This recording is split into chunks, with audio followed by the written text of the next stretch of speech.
Salut à tous. Salut. Bon, bienvenue sur le podcast Tatami Connexion, votre podcast préféré après les autres. Je suis Jarod, il est Rolly et on est là pour faire le dernier épisode actu de la saison, le Restons Connectés numéro 55. Et j'ai déjà la voix qui déraille pour ce dernier épisode, mais c'est pas grave. Donc, pas mal d'actu cette semaine. On a du suivi de dossier, on a un peu d'humour, on a pas mal de choses qui vont être dites dans cet épisode-là. Donc voilà, on va commencer assez rapidement. 11 points. Alors on a du Tsarukyan, on a du John Jones, on a du Bobby Green, on a de l'UFC Paris. Voilà, comme ça vous avez un petit florilège de tout ce qu'on va discuter sur cet épisode-là. Et on va commencer avec une suivi de dossier avec Tsarukyan. Tsarukyan qui, on le rappelle, avait été suspendu donc entre 6 et 9 mois en fonction de s'il faisait une vidéo ou pas, parce qu'il a frappé quelqu'un dans le public à l'UFC 300. Il l'a dit, il a fait une sortie, il fera la vidéo de sensibilisation qu'on lui a demandé pour être de retour le 13 octobre. Alors, il en avait dit le 12, bon, c'est le 13.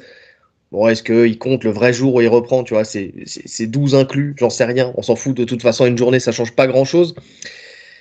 Et il a fait, dans sa sortie, il a parlé de sa chance au titre potentiel. Donc, il espère combattre pour le titre fin octobre ou début novembre. Il veut le titre. Il dit, nous avons un accord verbal selon lequel je me bats pour le titre. Je ne sais pas si on l'a dit à Islam, mais on m'a dit que j'étais le prochain sur la liste. Donc, déjà de base, bon... Accord verbal, ça ne veut rien dire. Voilà, un accord verbal. Même si on va pas se mentir, quand même, on sait que l'UFC en soi fonctionne beaucoup avec des accords verbaux. Tu vois, il y en a qui n'aboutissent pas, mais ils fonctionnent plus même à l'accord verbal qu'à l'accord écrit, puisqu'on sait qu'il y a même des combats qui sont annoncés alors qu'aucun contrat n'est signé. Ça a déjà été dit. Ouais. Bon, en tout cas, c'était prévisible qu'il fasse la vidéo, parce qu'en soi, ça lui coûte rien de faire cette vidéo. Et puis ne pas la faire, ça aurait mis un frein à sa carrière. Donc ça, c'était prévisible. C'est une bonne chose. Oui, c'est une bonne chose. Bon, oui, en plus prêter ton image pour ce genre de choses, c'est une expérience à vivre, hein, de toute façon. C'est comme ça. C'est déjà quelqu'un de médiatique qui sait parler devant une caméra, qui a déjà une image qui est déjà divulguée et publiée dans le monde entier. Donc faire ça en plus, c'est pour la bonne cause en soi. Tu vois, t'as pas de raison. C'est pas comme si on te demandait de faire quelque chose de dégradant, mais c'est vraiment quelque chose qui aide la population. Donc ouais, non, il y avait aucun intérêt, à moins d'être un gros connard, mais de ne pas faire cette vidéo-là. D'autant plus que, pour le coup, il est vraiment en tort. Tu vois, on attend d'un athlète de ce niveau-là, qui est suivi médiatiquement, de ne pas faire ce genre de choses, tu vois. Le mec te fait un doigt, tu passes, tu le calcules même pas. Fin de l'histoire. Ah, on l'avait dit déjà, hein, normalement, même quand tu es dans ton combat et que tu sais que tu vas affronter un adversaire important, en plus, parce que c'était Oliveira juste après, normalement, effectivement, tu fais pas ce genre de choses. Bon, bref, il l'a fait. Il va subir sa peine, il va faire sa vidéo pour revenir au plus vite. Bon, maintenant, il parle de fin octobre, début novembre, on l'a dit, tout dépend de si c'est possible de mettre en place ce combat-là fin octobre, au moins, parce que début novembre, bon, ça repousse encore de quelques semaines. Pourquoi pas pour faire une communication d'un mois sur le combat. On va pas revenir sur tout ce qu'on a dit sur les théories, sur le fait que est-ce qu'on peut vraiment signer, booker un combat et communiquer sur un combat avec un athlète qui est suspendu. Je ne pense pas, parce que sinon la suspension n'a pas d'intérêt. Donc bon, l'idée ça serait début novembre. Maintenant, début novembre, ça colle pas avec le planning de Makhachev parce que il aimerait bien combattre à Abu Dhabi, à moins que début novembre. C'est quoi? C'est Madison Square Garden, le 9. Je sais pas si c'est le 9, mais c'est au mois de novembre. Je crois que c'est le 9, parce qu'il y avait John Jones qui avait dit prochain combat le 9, enfin rendez-vous le 9 novembre. Tu vois. Okay. Donc oui, pourquoi pas, parce que c'est vrai que si ça peut coller, dans le sens où Islam avait dit qu'il n'était pas fermé à combattre au Madison Square Garden. Ouais, c'est le 9. Donc ça, pourquoi pas, c'est peut-être un peu plus justifié. Maintenant, de toute façon, il dit ça, il parle de l'accord verbal, c'est surtout parce qu'il parlait de l'éventuelle montée de Islam pour combattre Edwards, tu vois. On lui s'en fout complètement, de toute façon. Même si voilà, ça a une importance pour le titre, mais il dit qu'il combattrait Islam ou n'importe qui. Il dit, pour être honnête, je m'en fiche qu'il monte d'une catégorie de poids. Il suffit de me donner le titre intérimaire ou de le laisser vacant. Je me battrai contre lui pour l'obtenir. Il ne s'agit pas de combattre Islam. Il faut juste que je devienne champion. Donc voilà, c'est clair et net, et il l'a dit depuis longtemps de toute façon, c'est pas Islam son objectif à proprement dit, lui il a pas envie, voilà, c'est pas sa revanche absolument qui compte pour lui, c'est de devenir champion, et il fait tout pour, et on le voit et ça se ressent, donc oui. Ouais, on en avait déjà parlé de toute façon. Lui, il n'est pas focus sur un nom en particulier, il est juste focus sur la ceinture. Donc là, dans ce cas-là, oui, en plus, si Islam monte, je vois bien l'UFC mettre un titre intérimaire. Ouais, alors oui et non, ça dépend en fait. Alors, ils vont mettre le titre intérimaire si ils ont vraiment promis à Tsarukyan d'avoir une chance au titre rapide. Là, pourquoi pas, dans l'idée. Maintenant, s'il fait que juste un one shot, tu vois. Bon, le temps entre le combat et puis la défense, elle est pas non plus, elle sera pas non plus excessivement longue. Donc, ouais, mais tu peux très bien ne pas mettre de titre intérimaire. Tu sais très bien que l'UFC, ils tiennent plus en compte ce truc-là, là. Le terme de durée. Maintenant, les titres intérimaires, ils les mettent quand ils veulent. Et finalement, faire un titre intérimaire, ça vend plus le combat. Ça va faire, entre guillemets, champion contre champion. Oui, c'est ça. C'est en fait, ils le mettent à la condition que ça ait un intérêt pour eux et qu'ils acceptent de le mettre. On le sait, hein, parce que tu as des KT, regarde, t'as des KT où, qui peuvent bloquer pendant longtemps sans titre intérimaire, et puis tu as des KT où ils vont accélérer ça très rapidement. On l'avait vu la première fois qu'on avait vraiment pris conscience, c'est avec Ngannou. Tu vois, où il lui avait supprimé son titre, entre guillemets, enfin en mettant un titre intérimaire assez rapidement pour une histoire de blessure qui n'allait pas durer très longtemps, quoi. En sachant que chez les poids lourds, tu avais des combattants qui combattaient une fois par an. Enfin, Miocic, par exemple. C'était à la période où Miocic combattait une fois par an contre Cormier. Il lui fallait un an pour s'en remettre. Mais voilà, c'était cette époque-là où on n'avait pas l'habitude de voir des combats pour le titre réguliers, quoi, chez les poids lourds. Donc ça dépend en fait de ce que l'UFC veut. Et visiblement, s'ils sont sur la même longueur d'onde entre Tsarukyan et l'UFC, oui, là, sûrement qu'ils mettront un titre intérimaire. Ouais. Ouais. Écoute, j'attends sa petite vidéo. Tu vas la regarder? Tu vas faire l'effort de la rechercher? Bon, je pense qu'elle sera publiée sur le site de l'UFC. Ça va tourner un peu partout. C'est sûr. Tu sais, c'est un trophée pour l'UFC. C'est un trophée, je suis sûr. Tu vois, parce qu'eux, ils s'en foutent, ça fait du buzz autour de l'organisation. Donc, on sait très bien que pour l'UFC, bon buzz, mauvais buzz, ça change pas grand-chose. Tout ce qui compte, c'est d'avoir du buzz. Donc oui, je pense aussi qu'on la verra. Alors, peut-être pas sur le site de l'UFC, mais elle sera partagée sur les sites d'infos MMA très largement. Ça, c'est sûr et certain. Ouais. C'est sûr et certain. En tout cas, si jamais il doit affronter Islam dans l'éventualité que ça se fasse, il aimerait bien que Chimaev participe à son camp. Il dit qu'il est grand, il est puissant, il a de la lutte. Alors pour moi, je sais pas parce que c'est pas du tout le même genre de profil qu'Islam, hein, pour le coup. Alors que ce soit en termes de gabarit. Alors si, peut-être que si tu te dis Islam est très puissant, donc je vais prendre quelqu'un de très puissant, mais même dans le style de jeu, c'est pas du tout le même profil que Islam. Hein. Là, je suis d'accord. Je suis d'accord, d'autant plus qu'ils se sont déjà affrontés. Donc la puissance de Makhachev, il la connaît. Il n'y avait pas l'air d'avoir un si grand déficit de puissance dans leur premier affrontement. Il ne s'est pas fait rouler dessus physiquement. Même s'il y a une évolution. Son physique a évolué. Hein. Ouais, il y a une évolution du physique quand même depuis. Je suis d'accord. Mais Tsarukyan aussi, il a évolué. Il était quand même très jeune au moment de leur combat. Donc non, je vois pas. Si ce n'est médiatique. C'est médiatique en fait. On sait très bien qu'il y a des tensions entre la team Khamzat et la team Khabib. Il y avait eu il y avait eu des embrouilles. Tu te rappelles de ces embrouilles qu'il y avait eu? Oui. Où justement, il y avait Kadyrov qui avait appelé au téléphone Khamzat et tout, et après ils avaient tous mangé ensemble. Bon, ça se voyait qu'ils n'avaient pas trop envie de manger ensemble, mais ils n'ont pas eu le choix. Et donc oui, en fait, c'est plus ce côté-là, je pense. Mais techniquement, il n'y a pas grand intérêt. Si ce n'est que oui, voilà, tu vas avoir un très bon lutteur avec toi. Mais il s'entraîne en Russie, des très bons lutteurs, c'est pas ce qui manque. Même meilleur que Chimaev. Oui, meilleur que Chimaev, et puis surtout avec des styles qui se rapprocheraient plus de celui d'Islam. Tu vois, des styles samboïstes un peu. Voilà, tu vois, tu peux prendre quelques Dagestanais. Il a fait son dernier camp avec Fedor. Tu vois, pour le coup, en termes de sambo, je pense que Fedor peut te ramener des tueurs en sambo avec exactement le même style que Islam. Ouais, je suis d'accord. Non, c'est plus, comme tu l'as dit, c'est plus médiatique, c'est plus histoire d'avoir ce nom-là dans ton camp, et puis ça fait parler, quoi. C'est juste ça. Et puis, c'est même pas dit qu'ils le prennent, hein. C'est juste, voilà, il dit ça comme ça.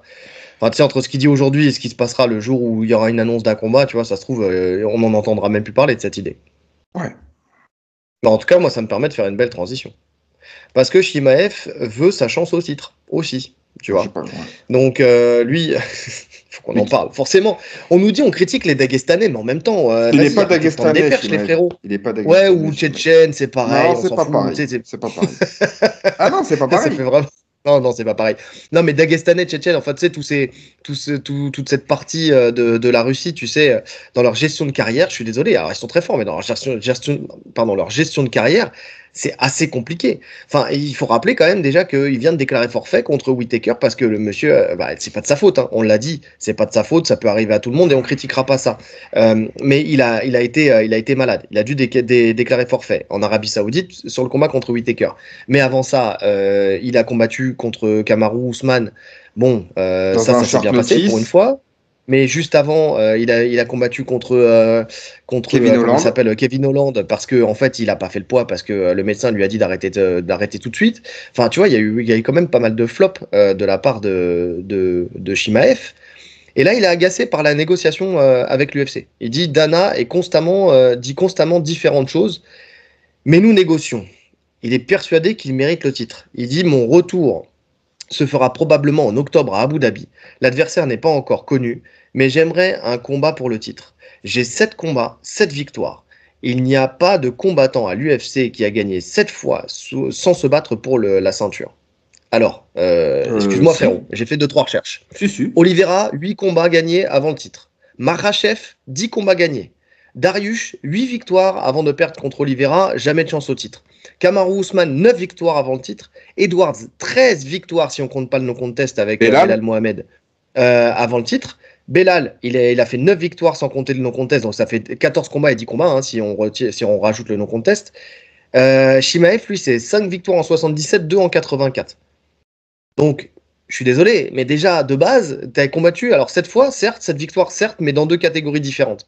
Donc, dans l'une, tu peux plus faire le poids, donc tu n'iras pas chercher Edwards. Et dans l'autre, tu as fait 2 victoires. 2 victoires, un contre Kevin Holland et 2 contre Kamaru Usman qui vient de la caté du dessous. Quand j'ai vu l'annonce, j'ai pas compris. Il n'y a rien qui justifie un combat pour le titre. De toute façon, ça n'arrivera pas. Hein. Surtout que là, la caté, elle est quand même pas mal occupée. Tu vois, c'est pas une KT vide. Oui. Là, il y a eu un beau renouveau en 84. Il va pas brûler toutes les étapes. Non, mais en fait, tu sens qu'il y a le sentiment d'urgence là qui commence à s'activer parce que finalement, depuis le temps qu'il en parle, il a jamais eu de combat pour le titre avec tous les pépins qu'il a eu, que ce soit au niveau papier ou au niveau santé. Donc là, il se dit c'est maintenant en fait parce que là, je parle mais j'ai rien fait. Sauf que c'est pas la bonne voie qu'il utilise parce que c'est pas en disant ça. Là, pour moi, ce qui aurait été légitime, c'est qu'il redemande Whittaker. Tu vois, tu recherches à rebooker Whittaker. On sait qu'en battant Whittaker, tu frôles avec le titre. Propulsé au titre. Voilà. Là, tu es légitime. Donc, non, le bon chemin, c'est ça. C'est je demande à raffronter Whittaker, mais non, pour le titre, jamais de la vie. Jamais de la vie. Déjà, on sait que là, il y a... en plus. Ah oui. Attends, t'as Whittaker qui est proche du titre. T'as Nassourdine qui est proche du titre. T'as... comment il s'appelle ? T'as Adesanya qui va combattre pour le titre. Oui. T'as Dricus, t'as Strickland. Non, la carte, elle est bouchée de chez bouché. Non, t'es obligé de faire une victoire de rang avant d'avoir le titre. Une victoire de rang, c'est Whittaker. Et encore, une, c'est gentil. Hein. Oui. C'est parce qu'on veut te propulser. Hein, parce que là, il en faudrait 2, voire 3 même. Comme tout le monde, en fait. Ouais, non, mais tu sais, là, il est en train de rejeter la faute sur l'UFC, mais en fait, c'est pas du tout l'UFC le problème. Le problème, c'est lui et les problématiques qu'il a eues, comme tu as dit.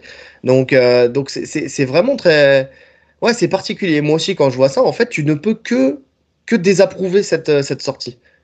Tu vois, c'est vraiment ça. Tu ne peux que désapprouver cette sortie. Et même s'il redescend, admettons, il redescend en 77. Ok. Mais cette KT-là aussi, elle est bougée.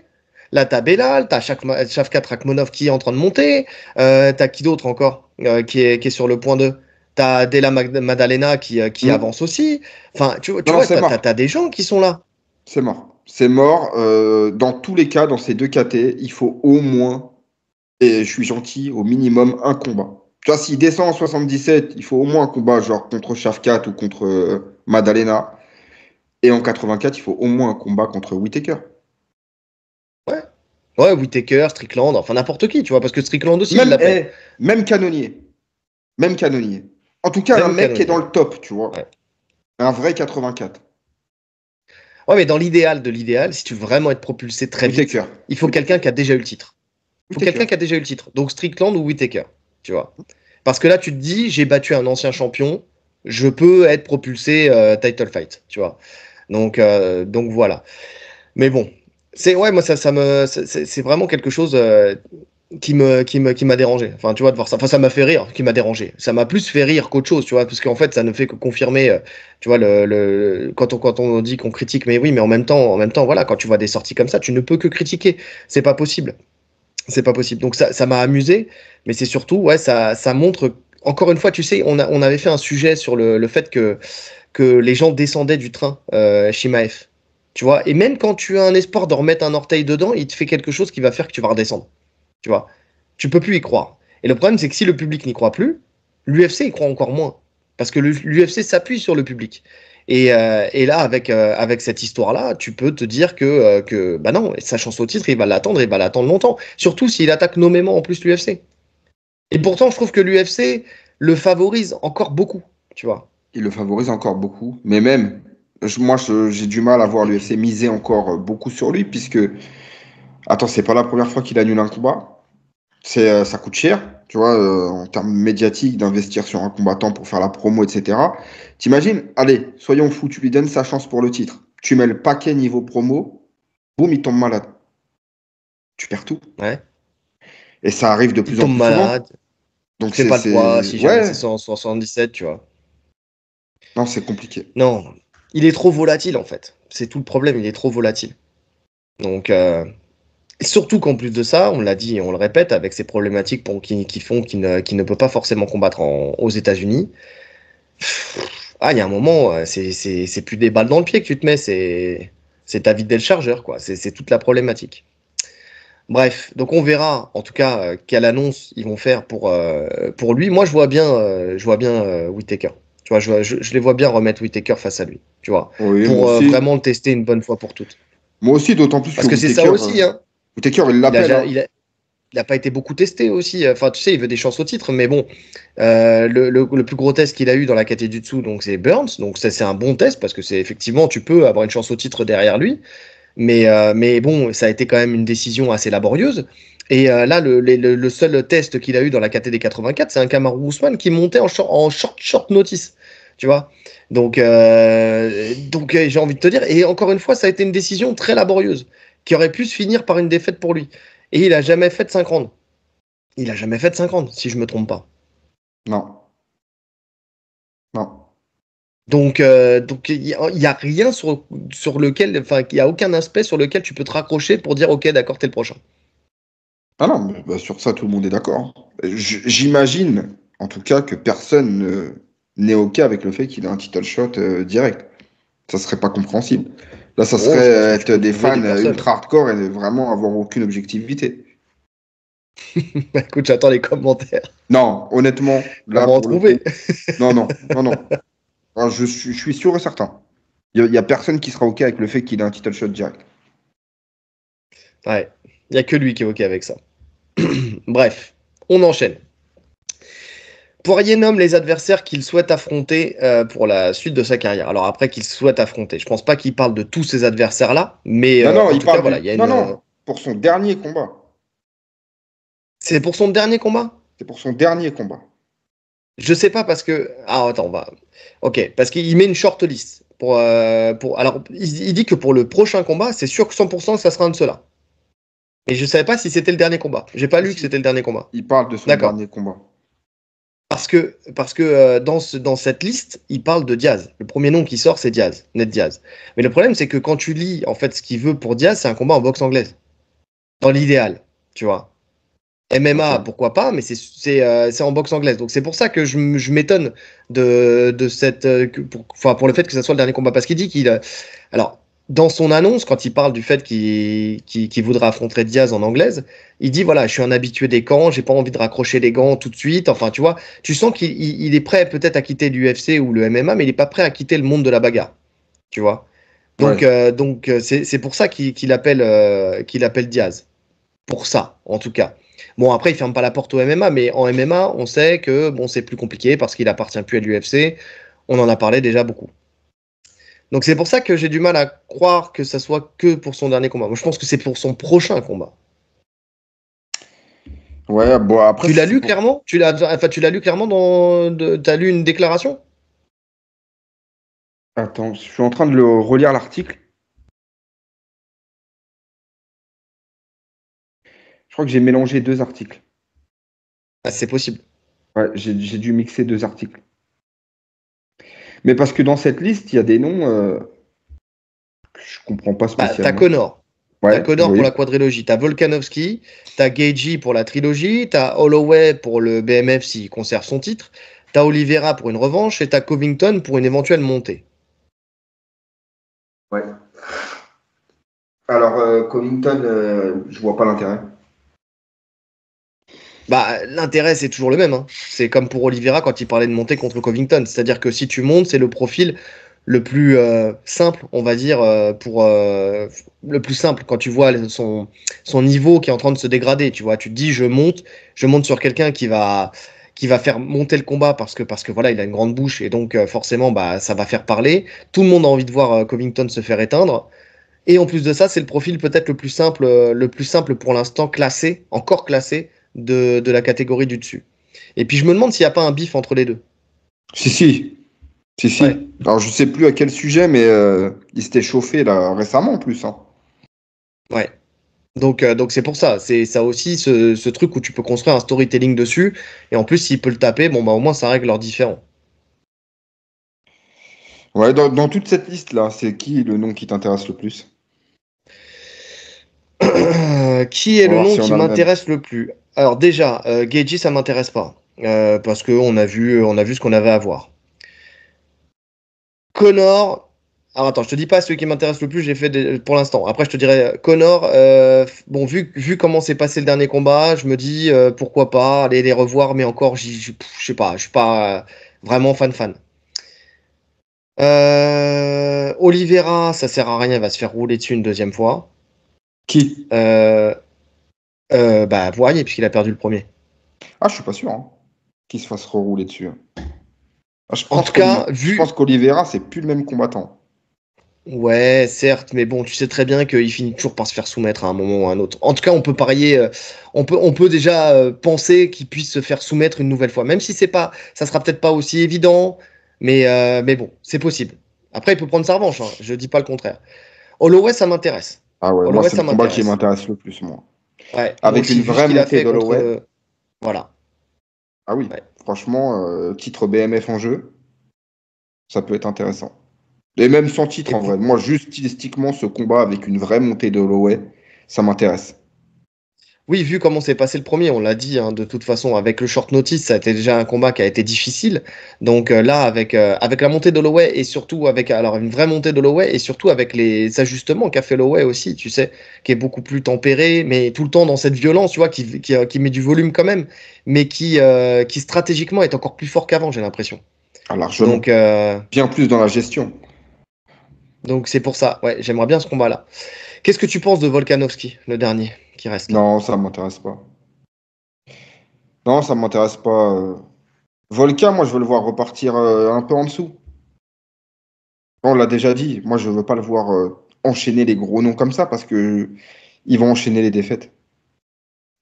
Bah, j'ai peur aussi. Là, contre un striker Ah oui, il va se faire éteindre. comme Poirier, il va se faire éteindre. Je pense aussi.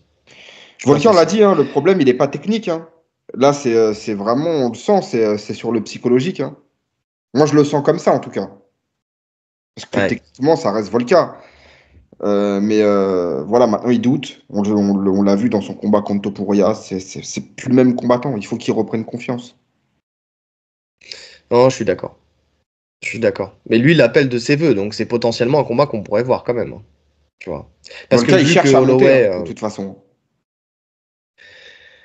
Il cherche à monter, bien sûr qu'il cherche à monter, parce qu'il se rend compte que ça va être compliqué de refaire un run au titre quand tu vois aussi la KT dans laquelle il est, aussi dans sa KT, tu vois, c'est pas évident. Il y a des, tu vois, quand tu vois des montées de Devloev, quand tu vois des montées de Diego Lopez, quand tu Ah, vois mais des tu montées vois, comme ça, rien que ça, psychologiquement, ça reste un aveu de faiblesse pour moi. Ça veut dire que je pense qu'il a acté le fait qu'il reprendra pas cette ceinture. Donc, il a acté le fait ouais, qu'il battra pas Topuria, que potentiellement, avec une revanche contre Max, ça serait différent, que compliqué. ouais, soit ça, soit il se dit, il me reste plus grand-chose, donc je veux faire des money fight aussi. Lui aussi, il a le droit à ses money fight. C'est vrai. Non, c'est vrai. Et puis, c'est vrai que la KTD léger, en termes de money fight, c'est ce qui se fait de mieux. Bah, c'est pour ça. Non, moi, je suis pas. Tu vois, je peux comprendre qu'il ait pas envie de refaire un run, tu vois, contre des petits jeunes qui montent.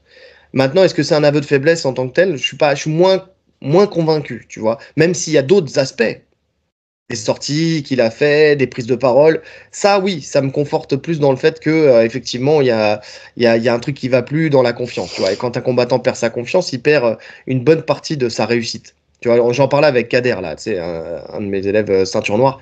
On parlait de ça, de la confiance, justement.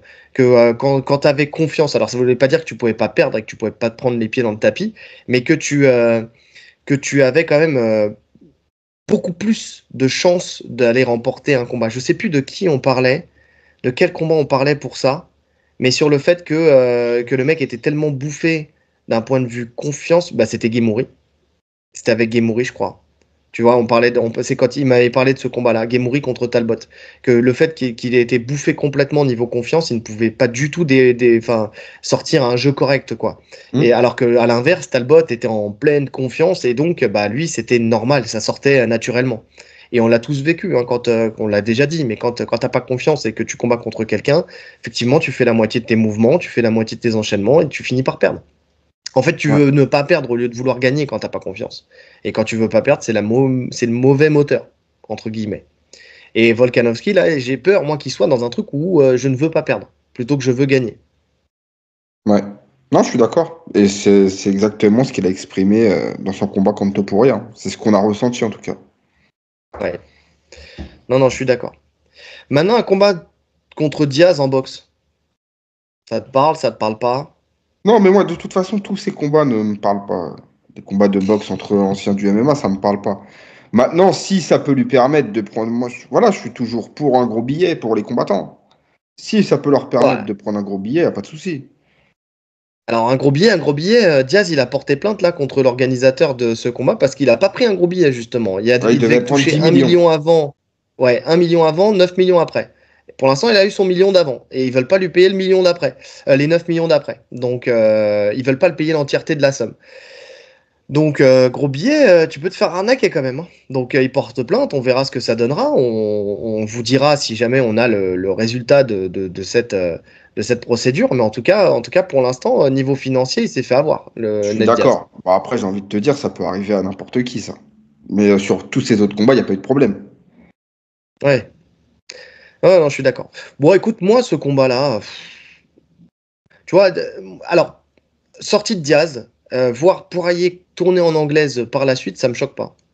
Son style fait que, tu vois, ça serait intéressant. Moi, tu vois, comme Masvidal, tu vois, la beauté du combat qu'il a fourni contre Diaz, tu vois, sa manière de boxer, on sait qu'il a une appétence pour la boxe anglaise. Tu vois, il y a des profils comme ça, tu vois, ça me dérange pas de les voir en anglaise. Anderson Silva, tu vois, à part son combat contre Sonnen, mais le voir en anglais, ça me dérange pas ensuite de carrière parce que tu sais que il a une boxe qui est plaisante à voir. José Aldo, tu vois, les mecs qui savent vraiment boxer, ça me dérange pas de les voir faire une Non, mais suite de carrière dans une ligue à part, tu vois. je suis d'accord, mais ça me dérange pas. C'est juste que je regarderai pas. Parce que. Ah, dis pas ça. Mais si, Regarde mais quand même. si. Non, non, je ne regarderai pas. Je regarde les highlights qui circulent sur les réseaux. Parce que, encore une fois, ça reste à des années-lumière du top niveau en boxe. Donc pourquoi Oui, mais regarder tu un demandes pas la même sous-truc, tu chose. vois? Non, non, non. C'est pas une question de regarder un sous-truc, tu vois. C'est dans le sens où, tu vois, comment dire, tu prends les vrais boxeurs, tu vois. On va Ouais. regarder le haut niveau. On va pas regarder ce qui se fait en dessous. Bah, parce qu'on les connaît pas et qu'on regarde déjà pas ce qui se fait en dessous Bah, en c'est MMA, ça. donc c'est Je pas suis pour pas un regarder ce qui se fait en dessous en passionné. boxe. Je suis pas assez Voilà. passionné par la boxe, moi. Maintenant, en soi, quand c'est des noms de gens que tu as suivis, les voir dans une deuxième carrière, ça me dérange pas. Tu vois, je vois ça autrement. Pour moi, c'est pas question de. Je sais qu'il n'y a pas de titre en jeu ou quoi que ce soit. C'est pas des mecs qui vont aller faire une carrière en boxe. C'est un super fight. Donc un super fight, je le regarde. Mais comme je le regarderais en grappling, tu sais, avec des combattants qui feraient l'UFC Fight Pass Invitational. Pour ça, je le regarde. Maintenant, deux youtubeurs qui s'affrontent. Là, j'ai vu par exemple qu'il y avait Michou qui a boxé contre je sais même pas qui en anglaise. Ça, non, je vais pas regarder. Ça, c'est sûr et certain que je vais pas regarder. Thibaut Inchep qui fait un combat en anglaise, ça, non, je vais pas regarder. Ça, c'est sûr et certain que je vais pas regarder. Par contre, voir un Dustin Poirier qui met les gants et qui va essayer de boxer, je vais au moins regarder le premier pour voir ce que ça donne et voir si je regarde la suite. Mais parce que ça me fera plaisir de continuer à voir ce combattant-là. Tu vois, comme un McGregor, s'il continue en anglaise, je le regarderai en anglaise, à la condition qu'il ne combatte pas un Mayweather, tu vois, ou un Manny Pacquiao. À ce moment-là, enfin, je regarderai quand même, tu me diras. Mais en tout cas, j'aurais plus d'intérêt à le voir combattre en anglaise contre Diaz ou contre Poirier que de les voir combattre contre le haut du panier, contre des champions du monde, tu vois. Non, moi, ça m'intéresse pas. Moi, je veux le voir en MMA parce qu'il nous a montré que sur son dernier combat, il est encore là. Hein. Franchement, il a fait un super combat contre Islam. Ouais. Il a encore des choses à faire. Si c'est pour vraiment continuer à combattre, autant rester à l'UFC. T'es encore compétitif. Il prend des gros Alors moi, billets ça me à dérange pas l'UFC. c'est quoi? Qu'il fasse cette to-do list là et qu'il affronte tout le monde. Non, là, c'est trop, là. Ah, toi, tu veux le tuer, toi. Non, mais attends, tu l'as dit, tant que ça tient, je veux dire, il se fait un 2 3 4 5 tu vois, c'est des gens qui sont même plus en plus dans les courses au titre pour la plupart, à part Oliveira qui le demande, peut-être Geji, mais tu vois, c'est des gens qui peuvent prendre un super fight à tout moment, tu vois ce que je veux dire? Qu'on passe ce truc de se dire, ah non, mais si je prends Poirier, bah, il faut, tu vois, ça veut dire que j'ai pas ma chance au titre. Là, dans la liste qu'il a mise, bon, tu peux prendre n'importe qui, et à part Holloway qui lui est quand même dans une course au titre et on en parlera tout à l'heure. Ouais, mais Holloway, il y a un intérêt. Holloway, il y a un intérêt pour lui. Celui d'être légitime pour le titre lightweight. Parce que alors il a battu Geji, battre Poirier, c'est battre les deux mecs, finalement, quasiment les deux plus grosses stars de. Tu vois ce que je veux dire? Hormis Oliveira, là, Oui, mais ça va être défaite. Donc ça te donne la légitimité qui te manque, que les gens reprochent qu'il lui manque, tu vois. Parce que là, je on suis dit qu'il n'est d'accord. pas Dans ce sens-là, légitime. oui. Donc pour Holloway, il y a un intérêt. Dans ce sens-là, je suis d'accord. Complètement. Maintenant, voilà, pour le reste, ça fait des beaux super fights, tu vois. Pourquoi pas? Allez, en plus, la plupart qui lui rapporteront de la thune. Donc, moi, ça me va. Hein. Quitte à le garder, autant le garder le plus longtemps possible, vu qu'il est effectivement, même si tu te rends compte que physiquement, il est encore là, mais c'est mentalement, en fait, il commence à s'épuiser. Ça fait trop longtemps qu'il fait ça, il le dit lui-même, et donc, il a de plus en plus de mal à continuer. Donc, Bah ça, ouais, je mais ça l'entends se sent parfaitement. pas. Ça se sent pas. Tu vois, Ouais, mais ça, tu après, on sens n'est pas pas quand dans même. son intimité. Hein. Alors oui, peut-être psychologiquement, ça doit peser. Mais ça se sent pas dans le sens où c'est pas un mec qui en a marre et qui a plus envie d'être là et qui s'entraîne à moitié, qui est là juste pour son oseille. Finalement, quand tu regardes ses deux derniers combats, le mec a fait des camps de malade et ça se sent dans la cage. Oui, Donc ouais, je suis d'accord. ça tient encore psychologiquement. Non, mais parce que si, c'est un chien de la casse, c'est pour ça. Tu vois, ça sera. Je pense que même dans 10 ans, le mec, ça sera toujours un mec qui voudra être compétitif. Tu vois, la défaite, elle a trop d'impact sur lui. Elle a plus Hmm. d'impact que le fait de combattre sans l'envie, entre guillemets. Tu vois, entre deux aspects psychologiques néfastes, le fait de perdre, c'est plus néfaste pour lui que de subir une pression monstre qu'il ne veut plus subir aujourd'hui pour combattre, entre guillemets. Ouais, je suis. Ouais. Ouais. En tout cas, il manque un nom sur cette liste. Pourtant, visiblement, si je me fie à ce que m'a dit un de nos auditeurs, sur le tweet, tu sais, la réponse qu'il avait fait à Chandler la dernière fois, c'est ce que je t'avais dit, c'est parce que, en fait, il a appelé Chandler de ses voeux et c'est là où Chandler a répondu non, préfère la retraite. Donc, bah, dans cette shortlist qu'il a mis, en tout cas, il a retiré Chandler de l'équation. Donc, c'est-à-dire que qu'il n'a pas envie. Bah, déjà, bon, Chandler n'a pas envie de l'affronter visiblement. Mais lui aussi a abandonné l'idée de venir le réaffronter une deuxième fois. Tu vois? Ouais. Bon, après, là, il y a de l'ego. Hein. Le mec, je te propose, tu me dis non, on va te faire foutre. Ouais, ouais, je pense. Bah, surtout à son niveau, quoi. Parce que de toute façon, tu sais quoi? Il l'a retiré aussi des nous. Mais qui est ce nous? Bah voilà, il l'a évincé une dernière fois du groupe UFC, quoi. Et puis Poirier, de toute façon, comme tu l'as dit, tous ces combats-là, peu importe qui va affronter, il va prendre de l'oseille. C'est lui la star Ouais. maintenant. Il n'a pas besoin d'une autre star pour vendre du pay-per-view. C'est lui la star. Le Donc roi sans couronne. il va vendre contre n'importe qui quasiment. Tiens, question toute bête. Il combat ces personnes-là, là, qu'on vient de citer. Il éteint un peu tout le monde. Il refait Gaethje, il le frappe. Il reprend Connor, il le frappe. Il reprend Holloway, il le frappe. Il reprend Oliveira, il le frappe. On lui redonne pas une chance au titre? Bah, bien sûr que si. Bah, bien sûr que si, c'est toute la KT. Ouais, c'est vrai. Non, mais tu vois, mais même au-delà de frapper toutes ces personnes-là, tu vois. Il frappe un Oliveira, il frappe un Gaethje. Mais il va pas frapper toutes ces personnes-là. Là, pour Non, le non, mais coup, en termes de je fais une, durée, je fais une shortlist. Tu vois, encore plus une shortlist. Oliveira, Gaethje. Il reprend les deux, il bat les deux. ouais. Ouais, mais il y a les jeunes qui vont monter en même temps. En parallèle, ça va pousser derrière.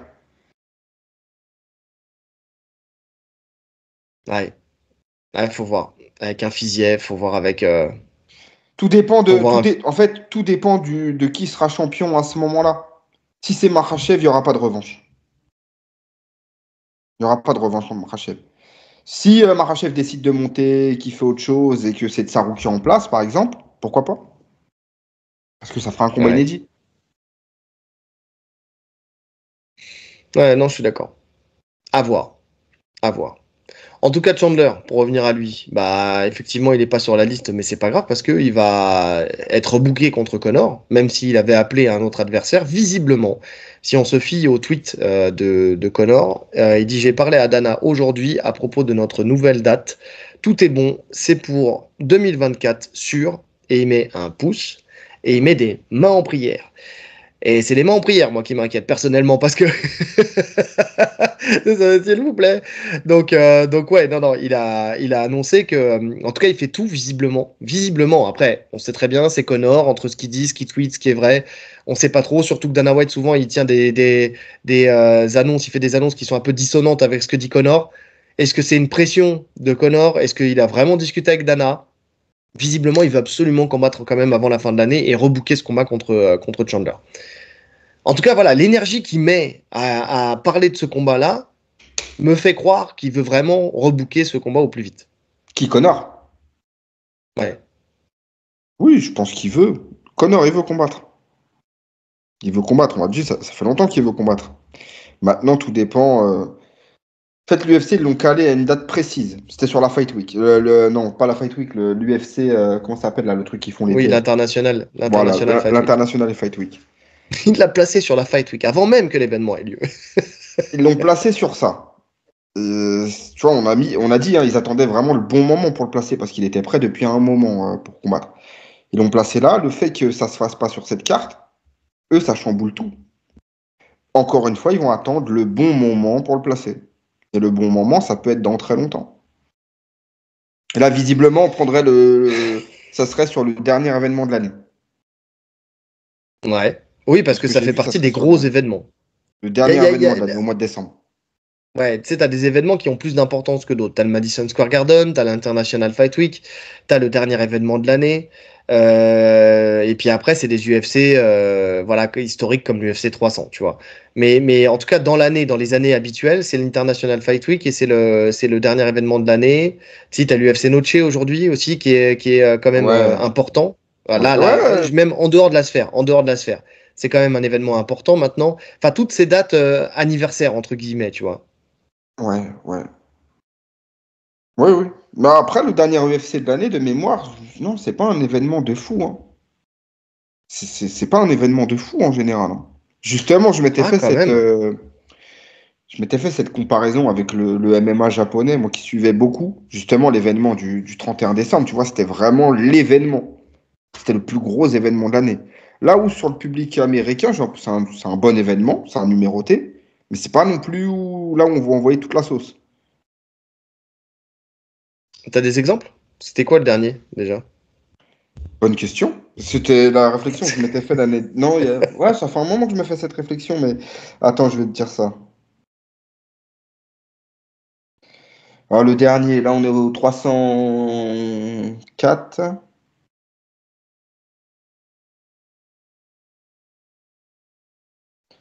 Donc le dernier, j'y suis presque.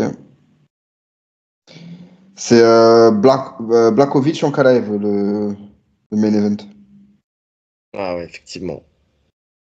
Ah, effectivement. Ah ouais, non, ça faisait pas rêver. Mais c'était pour la ceinture. Il y a eu match nul. Ouais. Et le comment, c'était quoi? C'était. Alors attends, je te dis ça. C'était Pimblet contre Jared Gordon. Ah, Je te dis, ils misent pas énormément sur l'événement de décembre. Ouais.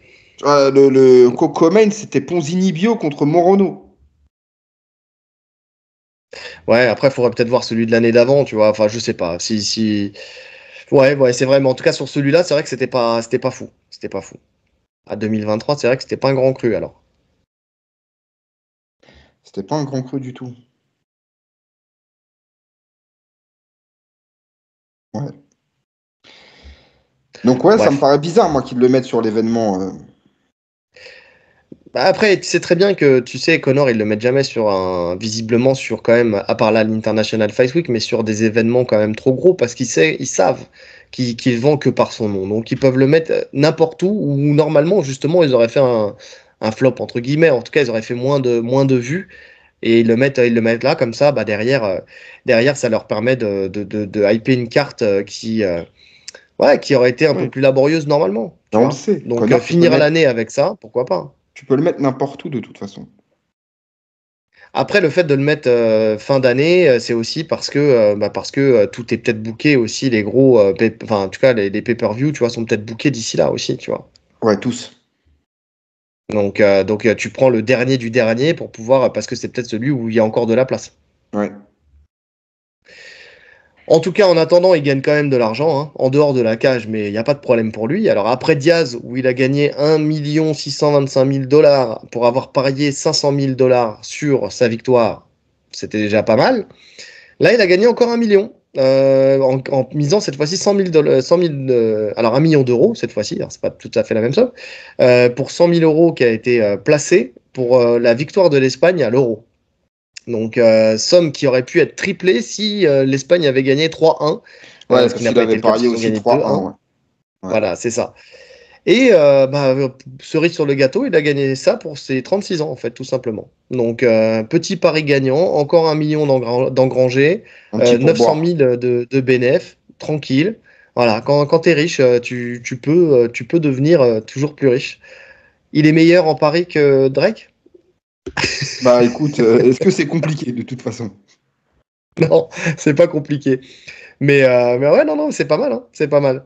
En tout cas, le mec s'est fait en un mois, on va dire, parce que c'était sur le même mois, hein, il s'est fait 2 600 000 euros tranquille, quoi. Ça, c'est sûr. Maintenant, vous laissez pas avoir combien il a perdu à côté. Ça, je pense pas qu'il va communiquer dessus. C'est vrai, effectivement. Ah On ouais, partage c'est la toujours les ligne du pari. victoires. Hein. On partage les victoires, on partage pas les défaites. Ouais. Et visiblement, il avait plus comment dire, il était plus sûr que Diaz allait gagner que l'Espagne, quand même, hein. Ouais. Parce qu'il a parié 500 000 d'un côté, il a parié que 100 000 de l'autre. Après aussi, ça dépend, parce que voilà, tu payes 100 000, tu en gagnes 1 million, et tu payes 500 000 pour en gagner 1,5 million. Bon, tu vois, enfin, t'as quand même, tu vois, en termes de ratio, voilà, il fallait C'est pas la miser même plus, en cote. tout cas sur Diaz, pour avoir une somme intéressante derrière. Ouais. Euh, pour finir, Chandler et Connor, ils vont s'affronter, mais ça ne se fera pas à la sphère, parce que bah, la carte de la sphère a été fuitée par à l'UFC 300, enfin c'est l'UFC 306, hein, l'UFC Noche qui aura lieu en septembre, et c'est le diffuseur canadien de l'UFC qui a fait fuiter l'info lors de l'UFC de ce week-end, Namajunas versus Cortez, où ils ont balancé et le main et le co-main de l'événement. Alors, est-ce que c'est volontaire, pas volontaire, Surtout, est-ce que on ne c'est saura vrai? jamais. Non, mais je veux dire, comment ils ont eu l'info déjà? Tu vois, si c'est aussi bien gardé, si l'UFC ne voulait pas divulguer l'info, comment ils ont pu avoir l'info? Sauf si c'est dit, mais que la consigne n'était pas passée de ne pas le dire tout de suite, en sachant que normalement, si tu es un journaliste un peu consciencieux, tu te doutes bien que si c'est pas officialisé par l'UFC, Ah, mais moi, Bah, t'as peut-être pas intérêt à le dire tout de suite. j'ai mon côté complotiste quand même vis-à-vis de l'UFC. Hein. J'ai l'impression que tout ce qui sort, c'est voulu par l'UFC. Voilà, C'est merci. géré, c'est très très bien géré en termes. De toute façon, c'est les meilleurs en termes de com. Et que tout ça, c'est pour voir les réactions un peu du public, etc. Et pour faire parler, la preuve, c'est qu'on en parle. Tu vois. Donc moi aussi, c'est pour ça que je te dis volontaire ou involontaire. Tu vois, est-ce que l'UFC, parce que que ça soit un diffuseur canadien en plus, enfin, tu vois, je sais pas. Tu vois, il y a des, ouais, pareil. Je me dis, il y a peut-être un côté, alors pas complotiste, mais d'un point de vue comme très bien chiadé, quoi. Tu vois, il y a vraiment ce truc de fuite à presque tous les gros événements aujourd'hui. Soit c'est la caméra qui était pas bien placée, donc tu vois le tableau d'à côté. Oui. Soit là, c'est ça. Soit c'est autre chose. Tu vois, donc. En même temps, il n'y avait pas trop non plus de surprise, entre guillemets, sauf pour le co-main. Mais pour le main event, le Sean O'Malley contre Merab Non, Dvalishvili. non, non. Ça, c'est le Non, non, Coven. non, non. Je crois que c'est l'inverse. En tout cas, Sérieux? sur ce que j'ai lu, c'était l'inverse. Ah bon? Ok. Ouais. Alors c'est pour ça, j'allais dire, est-ce que justement, je voulais qu'on en débatte de ça. Donc, ne nous privons pas de ce débat. Mais pour l'instant, de ce que j'ai vu, Sean O'Malley, Merab Dvalishvili, c'est le main event. Et Ilia Topuria contre Max Holloway, c'est le co-main.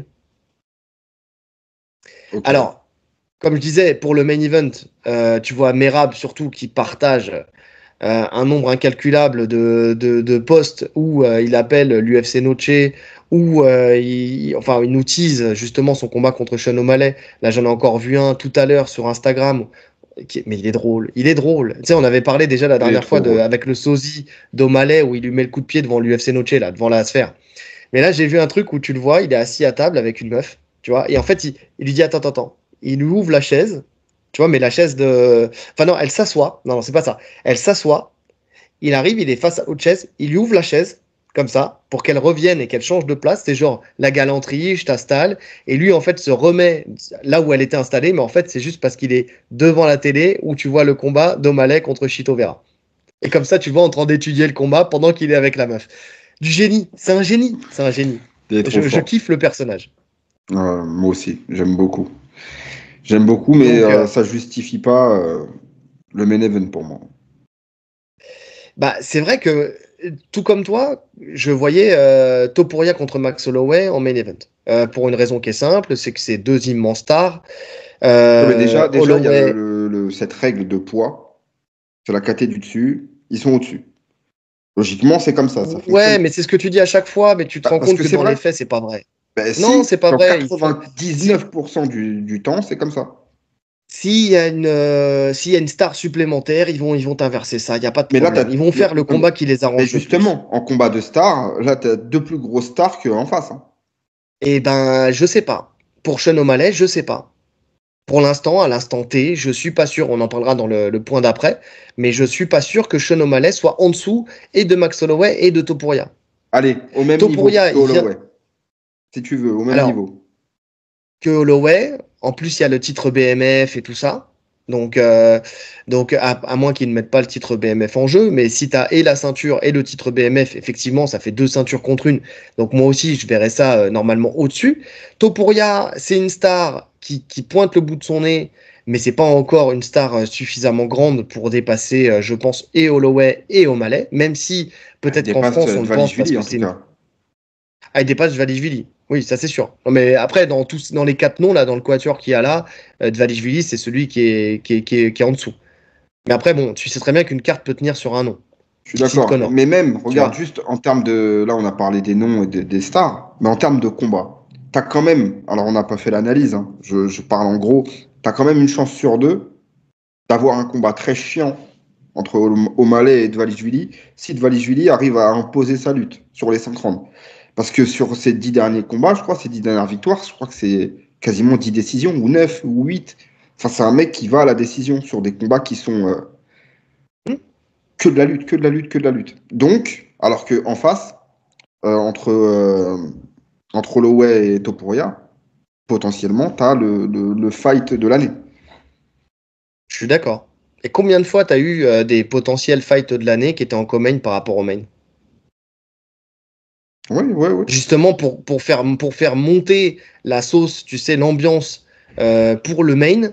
et qu'après, derrière, tant pis, le main event. Après, ça arrive souvent. Hein. Je m'en fiche. Je m'en fiche parce que là, ça n'a pas un énorme impact parce que les deux sont pour le titre, les deux sont en 5 rounds. Exact. C'est plus chiant quand c'est sur des combats où tu voudrais le voir en 5 rounds, mais du coup, il passe en dessous parce que ils ont fait passer l'autre avant. Donc là, il n'y aura pas un énorme impact pour nous en termes de public.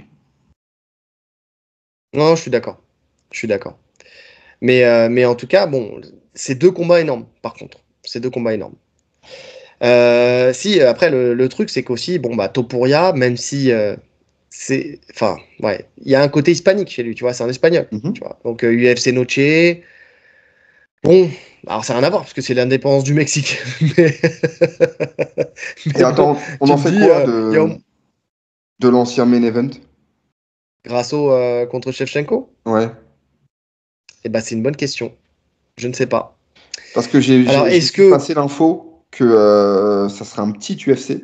Je sais pas si tu l'as vu. Il n'y aurait que 10 combats sur cette carte. Oui. Donc 10 combats, si tu fais 2-3 combats pour le titre, c'est déjà énorme. En fait, la question, elle est là. C'est est-ce qu'ils le décalent ou est-ce qu'ils le mettent en co-main? Et dans ce cas-là, ils font vraiment un UFC de malade parce qu'ils seraient capables de le faire. Si c'est un one-shot sur lequel ils ont vraiment investi, bon, de toute façon, si tu investis sur un UFC de malade, il y avait peu de chances, vraiment peu de chances qu'ils mettent Grasso, Shevchenko en main event. Voilà. Sûr. Ça n'avait aucun sens. Si tu reprends l'UFC 300, l'UFC 300, ils avaient mis Yang Xiaonan contre Weili Zhang en co-main. Hein. Ouais. Donc c'est pas déconnant. Mais sur un événement à 14 combats, je crois. Ouais, mais bon, en soi, après, on s'en fout. 14, 10, 12. En vrai, ils font ce qu'ils veulent. Du moment que c'est sur la main card, tu vois. Parce que s'ils font 10 combats, admettons. 10 combats, ça fait 5-5. Enfin, non, il y aura une pré-prélim.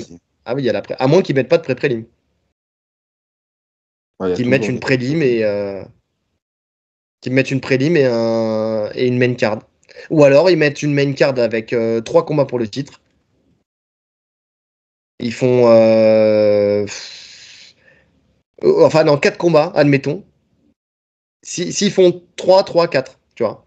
3 pré-prélim, 3 prélim et 4 main card. J'ai quand même du mal à voir les 3 combats pour le titre, sachant qu'il n'y a que 10 combats. Je pense qu'il y en a un qui va décaler. Ah, mais alors Grasso, elle va pas être contente.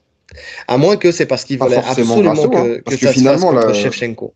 La source qui sort du Canada, là, on l'a dit, il n'y a rien d'officiel. Hein.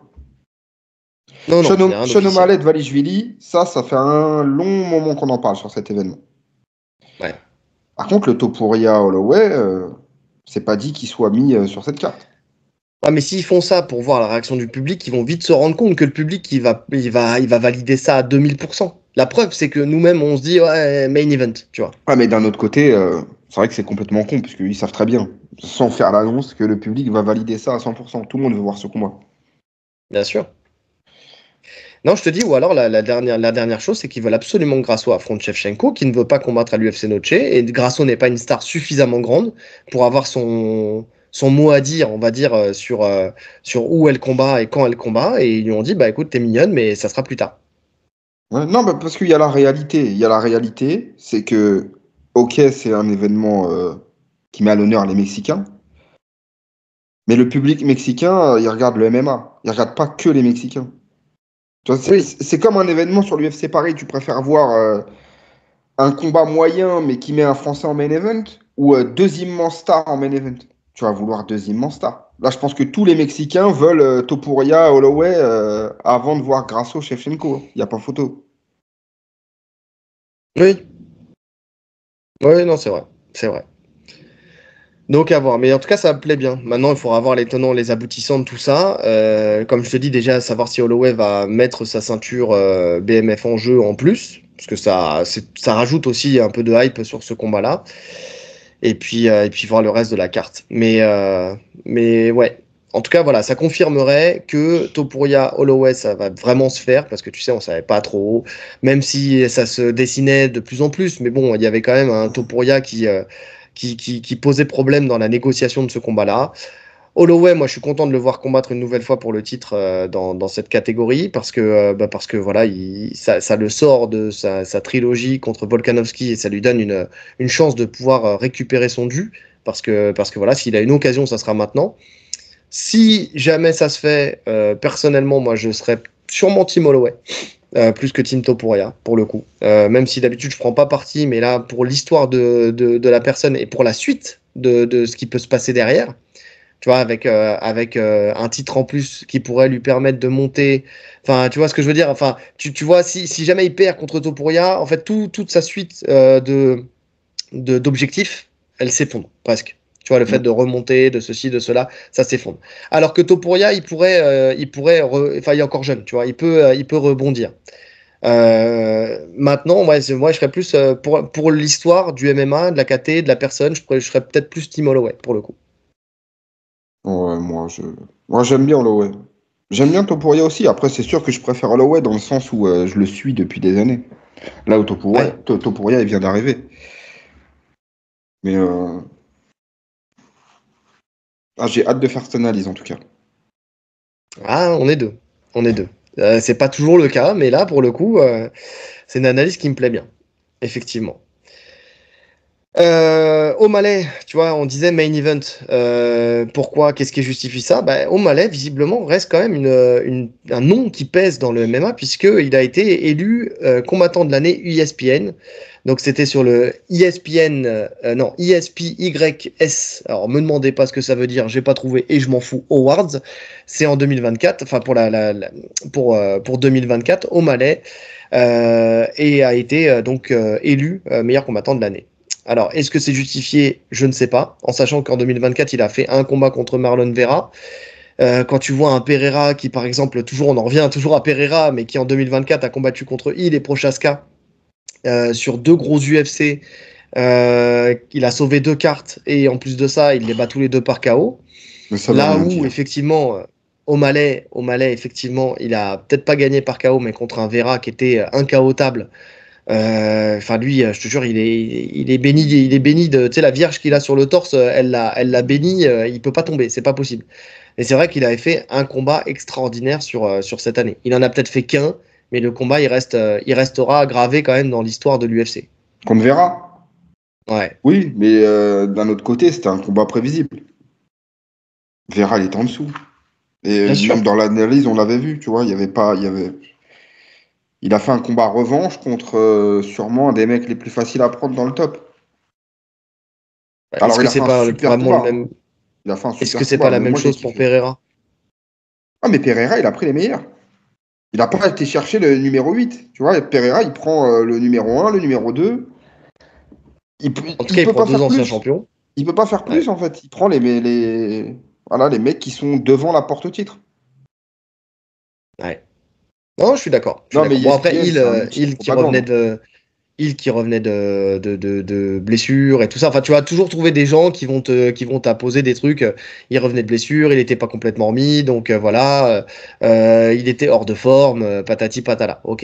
Il y a que Prochaska où là, tu peux te dire, même s'il avait déjà gagné contre lui, mais au moins, tu vois, il a battu Rakic, il est remonté. Donc oui, je suis d'accord. Mais on va te dire, il y en a d'autres qui vont te dire, oui, mais en même temps, on voudrait le voir contre Ankalaev. Tu vois, ok, on leur a donné le combat si il avait combattu Ankalaev. Tu sais, je me fais l'avocat du diable. C'est pas du tout ce que je pense, mais en tout cas, voilà. Si on fait l'avocat du diable, tu vois, tu peux imposer ces trucs-là, tu vois. O'Malley, je suis d'accord. C'est une personnalité, tu vois. Ils ont élu une personnalité plutôt qu'un combattant, j'ai l'impression. Parce qu'O'Malley, ils sont encore en construction. L'UFC, ESPN, tout ça, ils sont encore en construction sur O'Malley. Et justement, je pense qu'ils n'arrivent pas encore à vraiment faire la star qu'ils voudraient.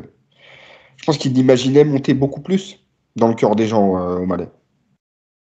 Alors, c'est peut-être qu'en France, hein, mais j'ai l'impression qu'en France, ça prend pas plus que ça. Hein. Aux États-Unis, peut-être que ça a pété, mais en France, bof. Hein.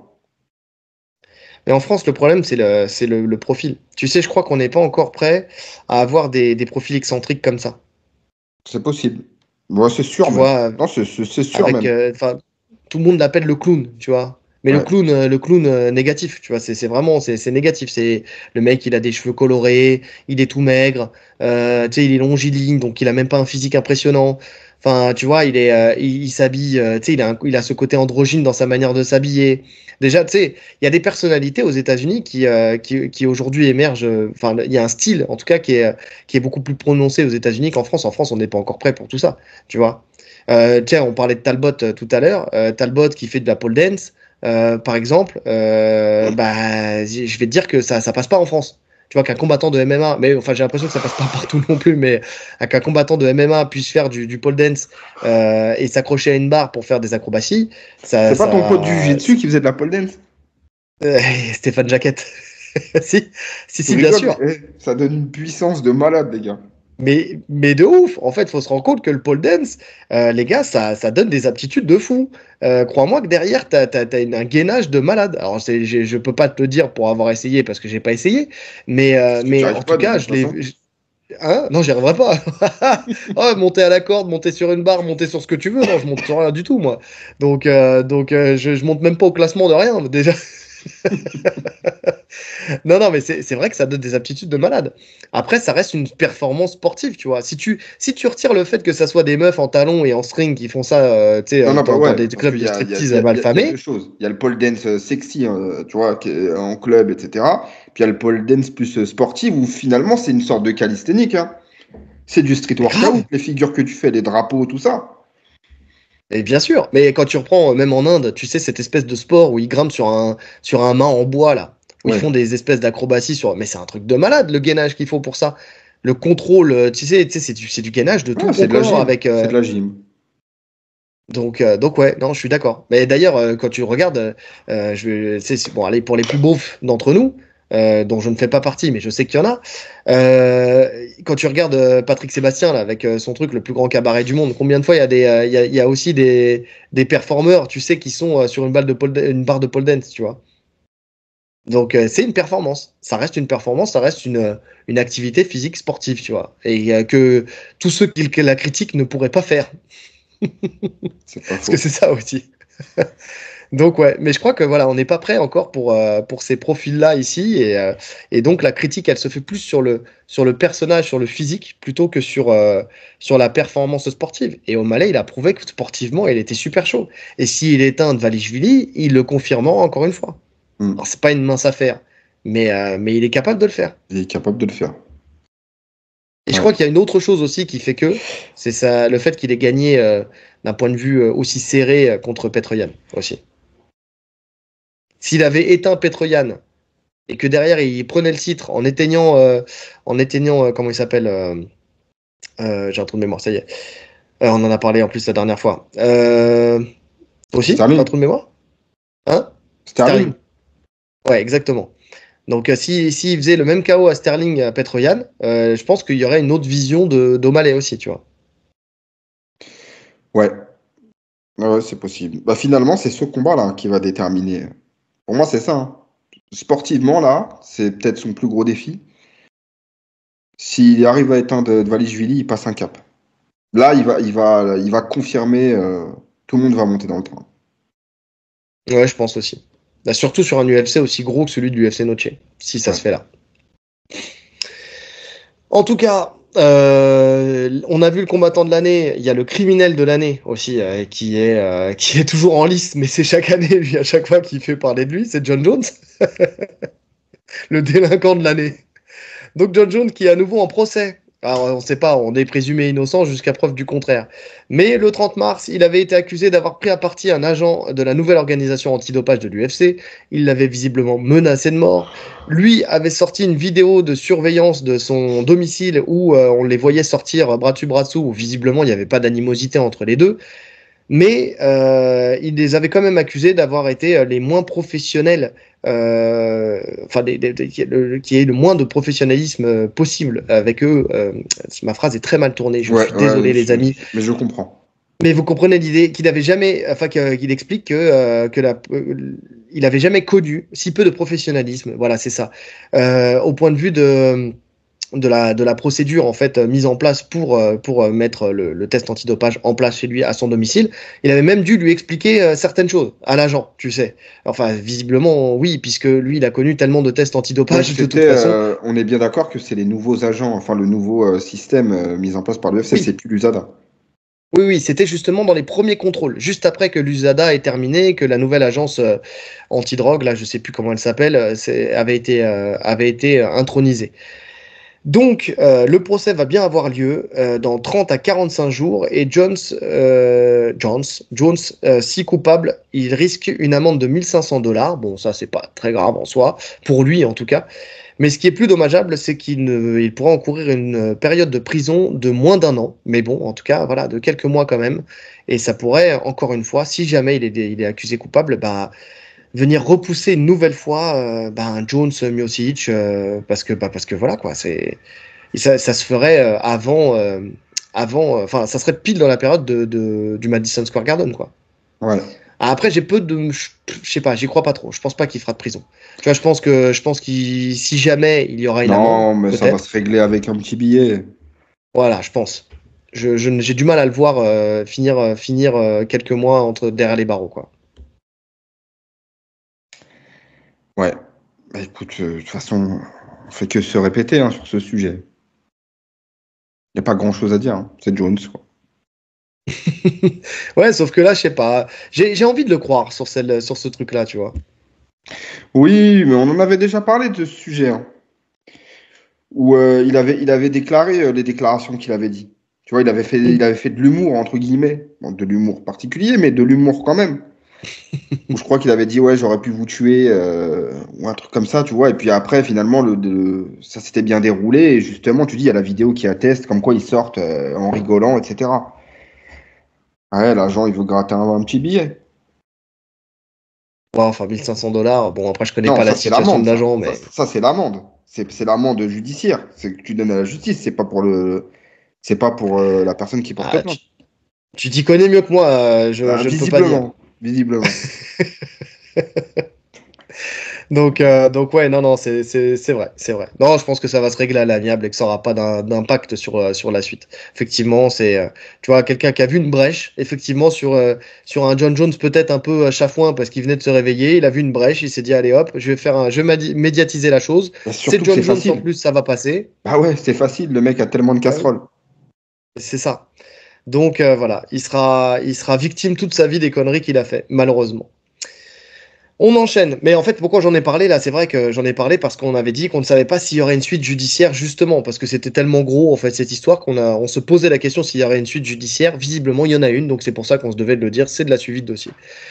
Euh, on enchaîne avec Dan Hooker on le sait aujourd'hui, c'est lui qui a refusé BSD pour l'UFC Paris. Donc il y avait une rumeur plutôt poussée qui parlait d'un affrontement entre Dan Hooker et BSD à Paris. Donc ça faisait un moment qu'on savait que ça ne serait plus lui.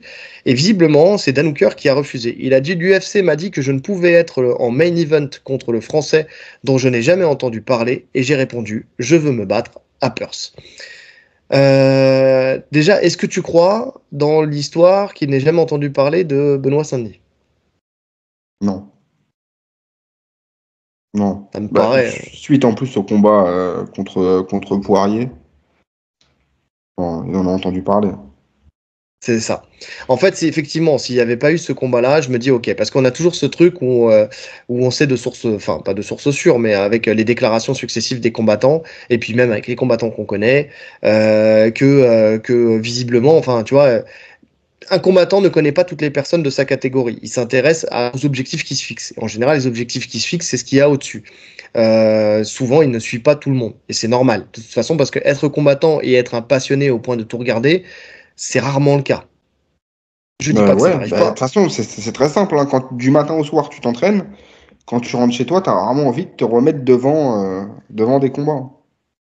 Et surtout quand tu dois te bouffer des combats et des combats de l'adversaire, le prochain adversaire que tu vas avoir et que au final, tu sais, pour le décortiquer et lire son style et t'imprégner de son style, donc effectivement, t'as pas envie de voir d'autres combats non plus.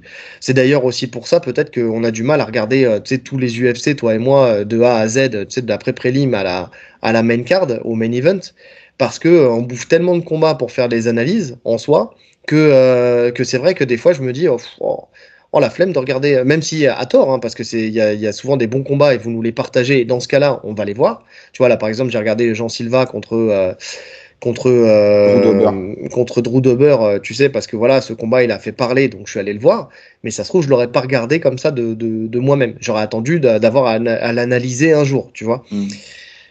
Donc c'est vrai, quand tu analyses des combats, que tu vois des dizaines de combats du même combattant, tu sais, des fois, t'as pas toujours envie de regarder. Donc ça me choquerait pas. Mais c'est vrai qu'après le combat contre Poirier, là, celui qui ne sait pas qui est Benoît Saint-Denis, même dans les autres catégories, ça devient un peu plus, moins crédible en tout cas.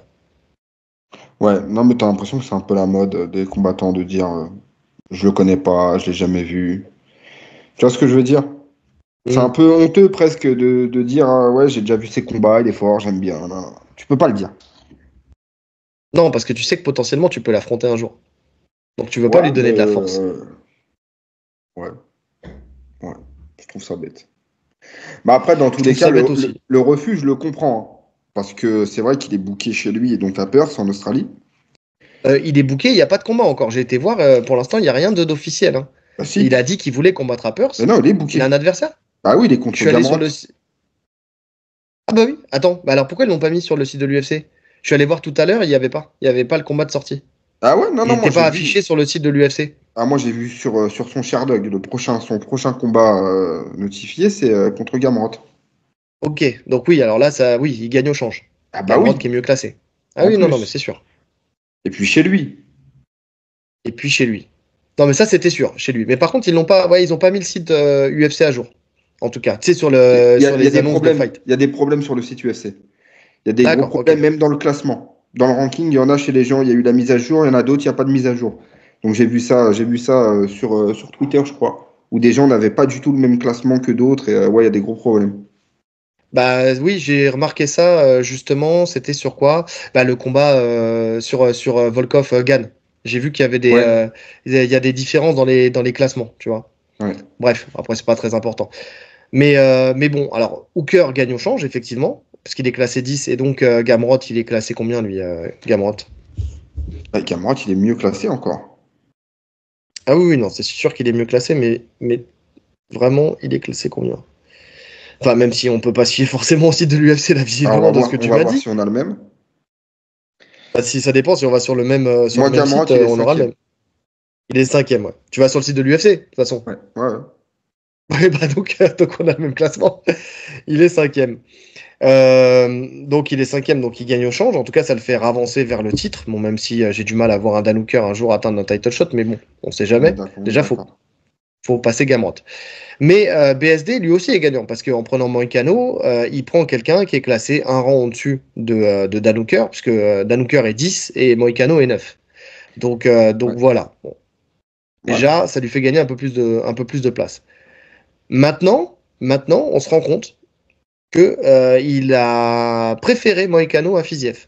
Fiziev a dit que BSD l'avait refusé, qu'il l'avait appelé pour combattre à Paris et qu'il l'avait refusé. Ah ouais, moi j'ai Fiziev vu que qui, lui, c'était par contre, est l'UFC. classé 8. J'ai vu que c'était l'UFC qui avait refusé. Moi, j'ai vu le clan BSD. Hein. Ah ouais? Ouais. Ok. Bah écoute, c'est moi. Bah alors, je trouve ça très intelligent pour le coup. Oui. Tu vois, moi qui pensais que il voulait faire que des guerres et tout, ah bah là, c'est une vraie preuve d'intelligence de prendre Moïcano. Parce qu'enchaîner Oui. Fiziev après un KO contre Poirier, c'est compliqué. Tu sais que ça va être une guerre. Fiziev, c'est le genre de combattant, on l'a déjà dit, hein, que tu gagnes ou que tu perds, tu vas avoir mal. Moïcano, c'est plus prenable. Alors c'est fort, hein, Moïcano. Attention, faut pas sous-estimer Moïcano. Mais je préfère le voir repartir à zéro, tu vois, après sa défaite contre Poirier et prendre Moïcano que reprendre Fiziev tout de suite. Bah, prendre un Moïcano, au moins tu sais qu'il y aura peut-être du mix, qu'il y aura peut-être un peu plus de sol. Maintenant aussi, c'est parce qu'il est très confiant dans son sol aussi, BSD, mais on va voir justement, il va être mis à l'épreuve avec Moïcano qui lui aussi a un style peut-être plus épuré, mais aussi très très efficace. Donc moi personnellement, pour l'instant aussi, je préfère voir un combat contre Moïcano que contre Fiziev. Mais bon, et surtout pour un gain qui est pas super significatif, tu vois. Tu passes du 9e au 8e. Donc bon, ça te fait pas rentrer, tu vois, Du ça serait dixième. Du dixième au du huitième. Il est non, dixième, je parle Moïcano. entre non, Moïcano, il est 9e. Bah, moi, je l'ai C'est dixième. Hooker. Moi, je l'ai Sur le site de dixième. l'UFC? Ouais. Donc c'est ce que je te disais. Non, 10 c'est Hooker. Non 10 c'est Hooker. Non, mais sur le site de l'UFC, selon les personnes, c'est pas le même classement. Attends. Ah, entre toi et moi, c'est-à-dire? Ouais. Mais même sur le même site? Sur le même site. Parce que. Attends. Je sais pas, ça fait pas le. Ah si, ça fait le focus. Attends. Bref. Je sais pas si tu vois. Ouais. 10e Hooker. 9e Moïcano. Bah, attends, déjà, on n'a pas le même site de l'UFC déjà, frérot. Bah, moi, UFC.com. Ah, moi je suis UFC-fr.com.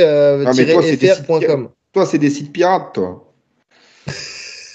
Écoute, pour l'instant, en tout cas, le site pirate, il m'a jamais faussé compagnie. Hein. UFC.com, ranking. Même alors, attends, t'es en train de me dire que le site de l'UFC il bug. Moi, je te trouve un autre site. Bref, on s'en fout. On s'en fout. En gros, ça change pas grand-chose. C'est-à-dire que dans le sens où si c'était... Ce que je veux dire par là, c'est que si on était, par exemple, entre le 6e et le 5e et que tu as une entrée dans le top 5, c'était ça mon dire. Là, oui, tu vas choisir. Maintenant, tu restes dans un top 10 ou dans un top 10. Donc, j'ai envie de te dire, ça change pas grand-chose. En tout cas, tu fais ton entrée dans le top 10. Quoi qu'il arrive. J'ai la stratégie pour BSD. Hein. Si tu passes Moïcano, tu remontes au-dessus avec Darius, si ça peut se faire. Darius, il était ouvert en plus à prendre BSD. Hein. Ouais.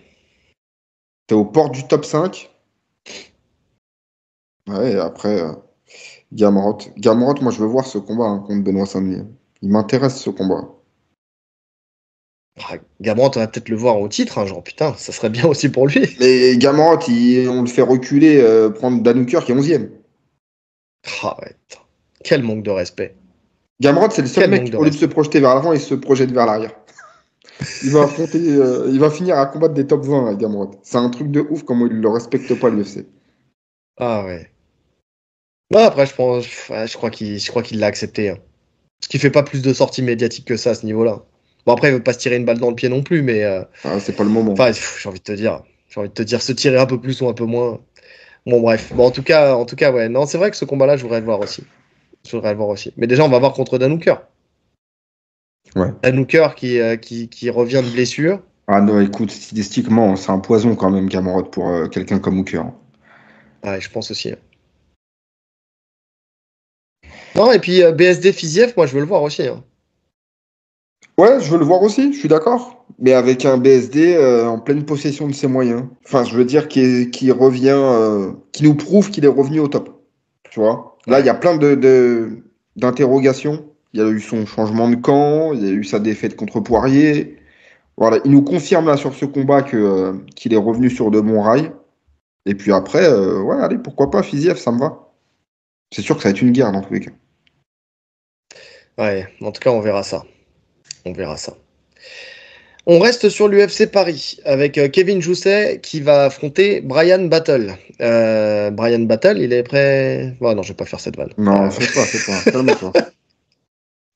Donc c'est officiel, Jousset va pouvoir enfin briller devant, enfin j'espère briller du moins, devant son public et se faire plus connaître justement par son public français parce que c'est un Français mais qui vit en Nouvelle-Zélande et donc qui est plus connu par l'Océanie que par l'Europe et par la France. Donc même s'il commence quand même à pointer le bout de son nez et qu'on parle de plus en plus de lui et puis il y a un gros travail d'interview qui est fait pour le faire connaître.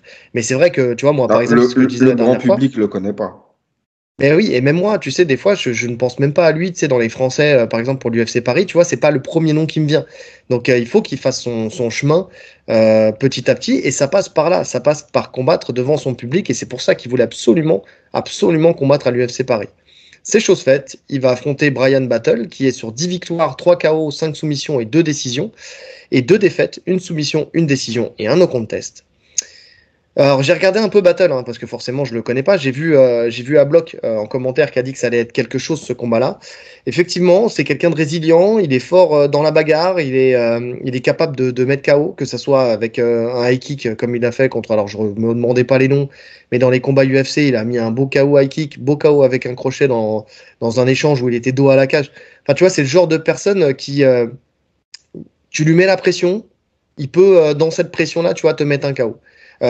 Comme un Frévola un peu, tu sais, quand on avait analysé Frévola pour BSD, ou si tu rentres à la bagarre avec lui, un crochet qui passe, il peut t'éteindre.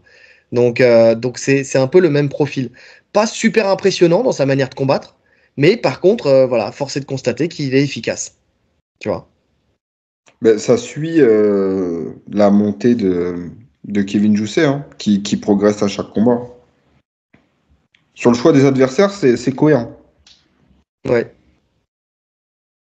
Et avec un Jousset en plus qui lui ne se précipite pas, qui va pas rentrer à la bagarre et qui va rester à distance et faire son travail avec de l'expérience. Hein. Tu sens que c'est quelqu'un voilà, qui a de l'expérience quand même, Kevin Jousset. C'est un profil qui peut être bon face à Battle. Maintenant, attention, parce qu'il a tendance à quand même prendre des coups, notamment en crochet. Et quand tu vois le dernier gros KO que Battle a mis là justement dans l'échange, c'était sur des crochets. Donc il a une bonne mâchoire, il n'y a pas de problème, mais faut rester vigilant. Tu vois, ça reste un profil qui reste dangereux quand même, Battle. Ouais.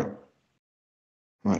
Écoute, là, en plus, c'est vrai que je viens de penser, là, mais Adesanya, elle est en pleine prépa aussi, pour Dricus, donc finalement, ils font leur prépa ensemble. Ouais. Tu vois, donc, je pense il va bénéficier d'une très bonne préparation. Ouais, je pense aussi. Enfin, ils font leur prépa ensemble, mais bon, je pense qu'il y aura quand même un accent qui sera posé un peu plus peut-être sur Adesanya, donc tu as peut-être moins aussi de gens qui s'occupent de toi aussi. Tu vois, tu fais la prépa avec, mais on fait pas une prépa pour toi. Ouais, il y a suffisamment de coachs là-bas, non? Je sais pas. Je sais pas. Tu sais, on voit toujours comment il s'appelle son coach Eugene Berman, mais je sais pas ce qu'il y a d'autre après derrière là-bas comme backup. Tu vois. Hmm. J'ai pas assez de connaissances du euh, du kick. Ah mince, comment ça? Ça y est, City Kickboxing pour savoir quel coach il y a véritablement là-bas. Ok. Donc à voir. Parce que c'est vrai que c'est pas la même chose. Hein. Quand tu as quelqu'un qui vient, qui s'occupe de toi, et quand il y a quelqu'un qui s'occupe. Enfin, où tu fais ta prépa avec quelqu'un d'autre, quoi. Non, non, ça, ouais, c'est sûr que ça n'a rien à voir. Donc on verra. En tout cas, on lui souhaite de réussir et de marquer les esprits avec une victoire à l'UFC Paris, ça c'est sûr. Ça c'est sûr.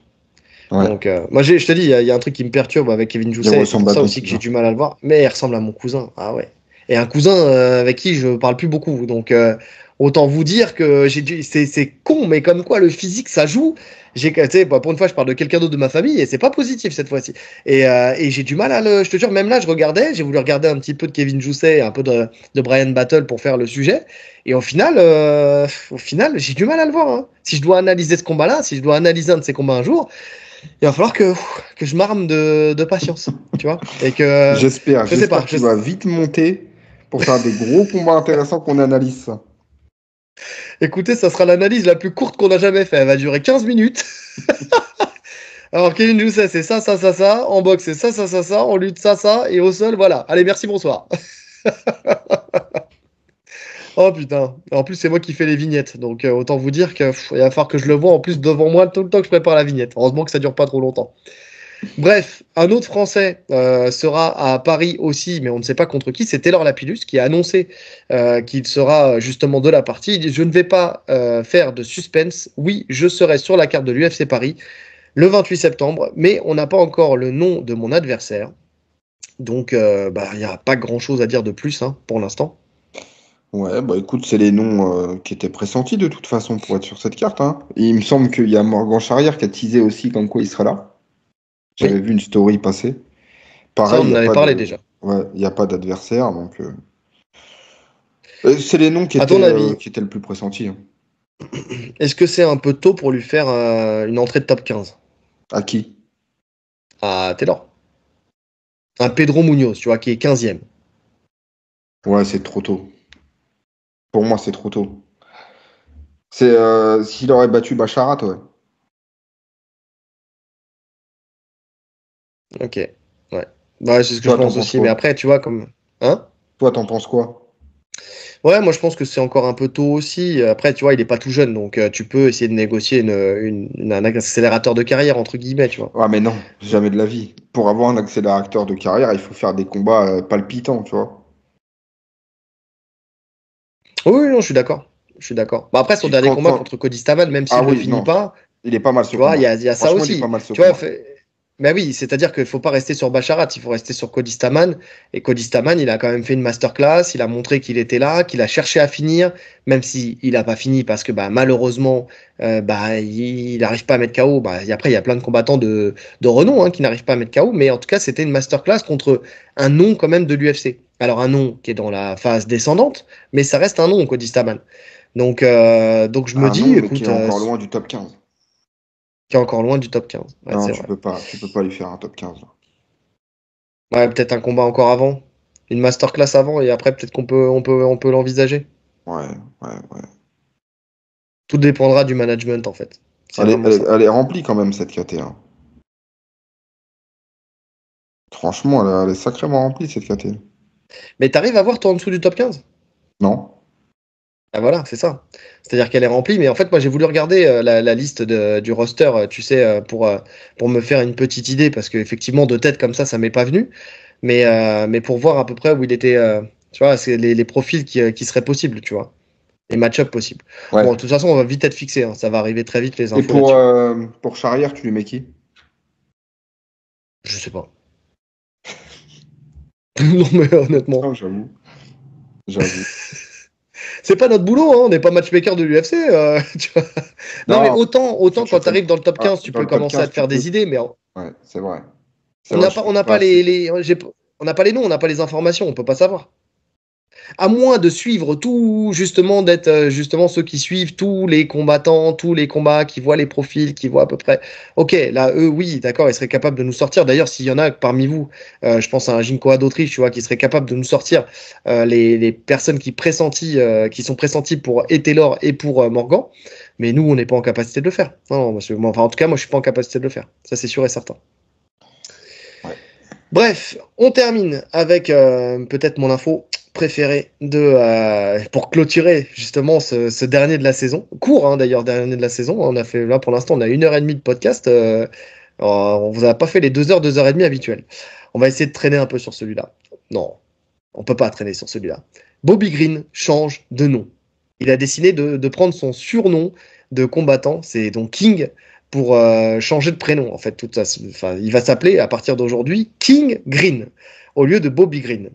Alors, il y a au moins un qui va continuer à l'appeler par son nom, c'est son futur adversaire Paddy Pimblett. On rappelle qu'ils vont s'affronter à l'UFC 304 à Manchester. Il lui dit non, il s'appelle Bobby, mon gars. Il est né Bobby, il est baptisé Bobby, sa mère et son père l'appellent Bobby, son nom est Bobby. Le fait qu'il ait changé de nom après de 40 ans montre que l'encéphalopathie chronique existe bel et bien. Alors j'ai regardé ce que c'était que l'encéphalopathie chronique. C'est une forme d'affection cérébrale qui progresse vers des maladies neurodégénératives dues au traumatisme des pugilistes. Donc en gros, quand tu reçois des traumatismes dus à tes frappes, ça provoque une détérioration intellectuelle avec des troubles de la mémoire. Donc déjà, mention spéciale pour notre Paddy Pimblett qui nous a fait ce cours de sciences. Donc ça, c'est déjà bien. Mais qu'est-ce qu'on pense du fait que Bobby Green, il ait changé de nom ? Ça m'a fait rire quand tu as lu la déclaration de Paddy, là, quand il a dit son père l'appelle Bobby, sa mère l'appelle Bobby. Parce qu'hier, j'ai regardé Mohamed Ali, le film Ali avec Will Smith. Oui. Tu as vu, il change de prénom et à un moment, à une pesée, il y a son adversaire qui lui dit c'est que je passe d'abord, Cassius passe après, tu vois. Et il s'énerve par rapport à ça, il lui met une tarte. Il dit comment tu m'as appelé là ? Et après, pendant tout le combat, il tabasse et il lui dit comment je m'appelle ? Ça serait très drôle qu'on revive ça. Comment je m'appelle ? Pendant le Grand Pound. Après, tu sais, l'UFC, en ce moment, ils sortent les vidéos de ce qu'ils se disent, les combattants dans la cage en audio, et t'entendrais ça. T'as vu d'ailleurs ouais, Khabib ? Ouais. Ah, c'était magnifique. C'était très, très chaud. C'était très, très chaud. Ah oui, là, tu sentais que... Il n'y avait pas le respect de l'adversaire, il n'était pas. Ah non, mais c'était sûr. Là, c'était même pas un combat, là. Ils voulaient se tuer, les deux. En tout cas, Khabib, non. Pas, Connor, non. Mais Khabib, c'était personnel. Mais, de toute façon, on savait. Je t'ai baisé, salope. Salope, je t'ai baisé. Ah ouais, c'était personnel. Plus que personnel. Ah, il est dur quand même, hein. Ah, et il est dur, hein. Ça dénote avec ce qu'il veut renvoyer, en tout cas. C'est dans le choix des termes. Pas le fait qu'il l'insulte. Dans le choix des termes. Je t'ai baisé, salope, salope, je t'ai baisé. Dans le choix des termes, quand même, ça dénote un peu avec le personnage. Ouais, mais. Ah, on est des êtres humains. Et de l'autre côté, il y en avait un qui était. C'est que du business, frérot. J'ai fait mon job. Merde. En tout cas, sur ce combat, si on entend Bobby le tabasser et lui dire comment je m'appelle, je kiffe. Ouais, enfin la différence entre Mohamed Ali qui s'est fait appeler Mohamed Ali parce qu'il voulait sortir de son nom d'esclave et Bobby Green qui décide de se faire appeler le roi Green. Bon, c'est deux choses différentes. C'est deux choses tu vois, moi ça me fait penser, tu sais, hein? C'est deux choses complètement différentes. Ah ouais, non, je pense pas qu'il s'énerve autant parce que l'autre va continuer à l'appeler Bobby, tu vois, pour le coup. C'est sûr. Mais ça, je te dis, moi, ça me fait penser, je te l'ai dit en off et je vais le redire maintenant, mais ça me fait penser aux Simpsons, tu vois, Homer Simpson sur un épisode qui apprend qu'il peut changer son nom et il change son nom par Max Puissant, tu sais. Et quand il change son nom en Max Puissant, il change sa plaque à son bureau et tout ça, et il n'y a que du positif qui lui arrive. Tu vois, en fait, c'est un loser sous le nom d'Homer Simpson, et sous Max Puissant, on lui offre des costumes, des voitures, des promotions, des trucs, des machins, tu vois. Et t'as l'impression, tu sais, que lui-même, tu vois, King Green, tu vois, peut-être qu'il pense qu'il va avoir peut-être une valeur plus importante aux yeux du monde en se faisant appeler le roi Green, tu vois, c'est un peu ça. Mais ce truc-là, je te jure, à chaque fois que j'entends parler de changer de nom maintenant, je pense à Homer Simpson.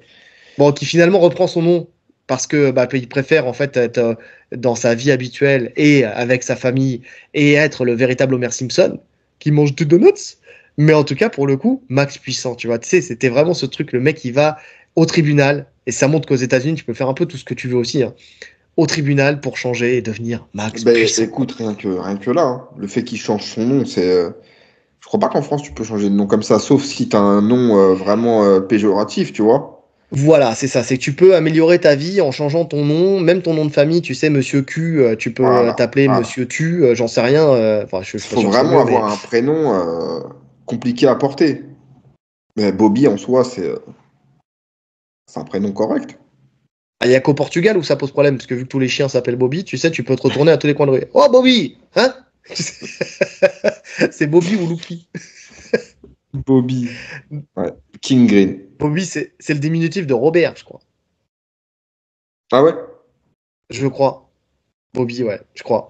Donc bon, en tout cas, voilà. Mais il a changé. Mais c'est vrai que de prendre son surnom, tu sais, son surnom comme nom, tu vois, c'est comme si t'avais, je sais pas moi, Paulo Costa qui s'appelait Eraser Costa, tu vois.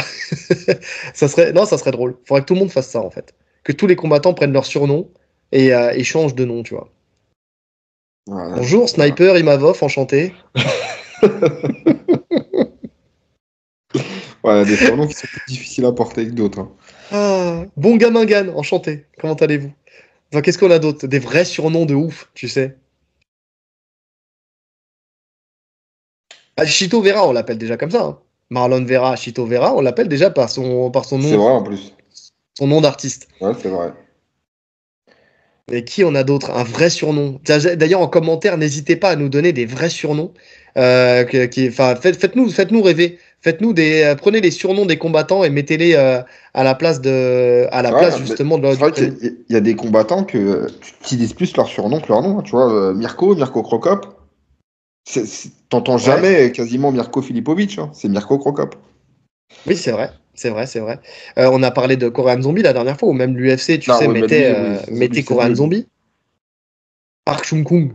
Mais qui a d'autres encore?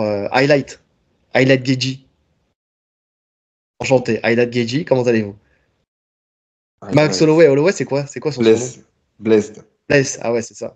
Bless Holloway. Ah, ça passe, hein. Ah, il y a des trucs qui peuvent passer, hein.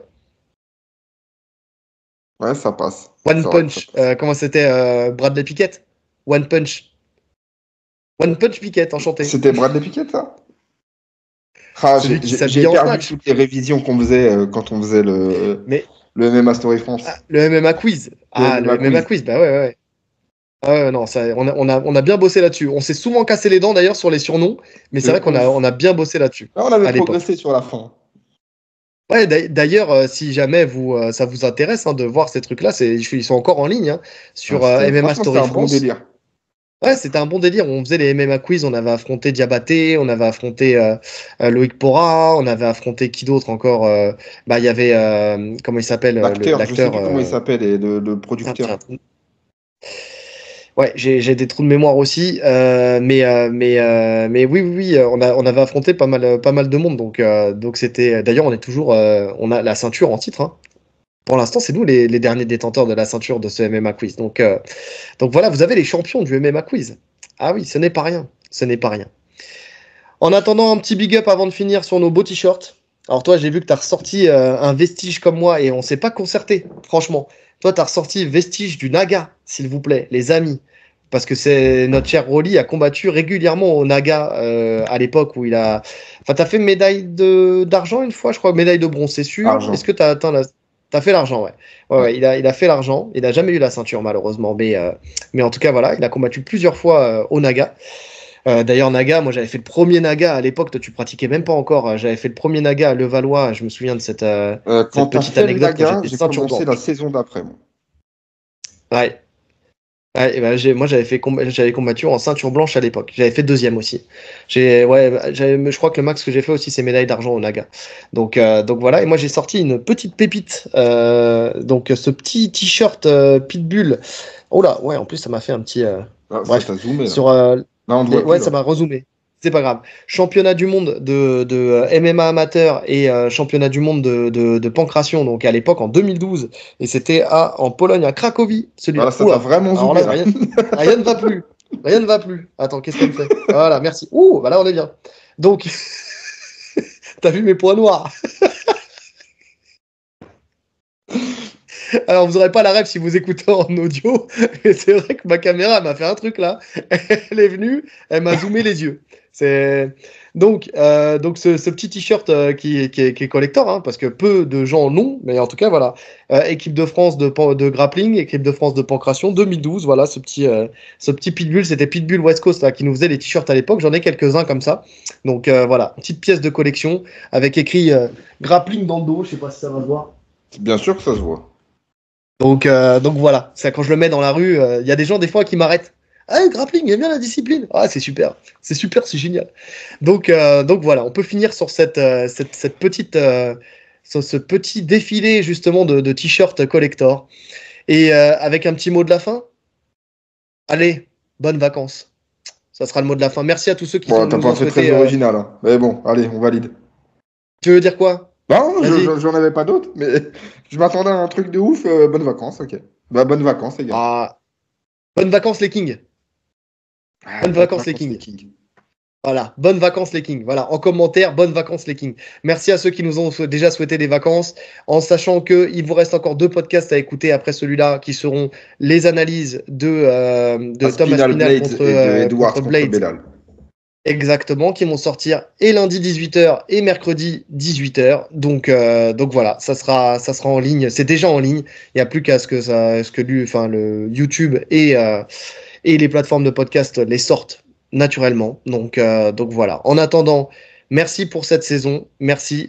Franchement, c'était super cool. On se retrouve, alors pas en septembre, on va se retrouver avant, à partir de mi-août, je pense.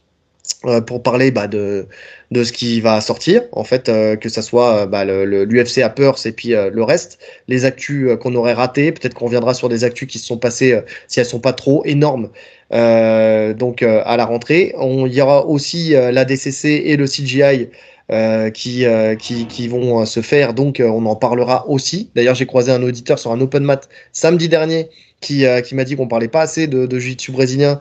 Et c'est vrai qu'il faudrait qu'on arrive à trouver peut-être un point, genre le WNO ou le Polaris, ou tu sais, se baser sur un événement et en parler régulièrement, tu vois. D'essayer de suivre un espèce de classement.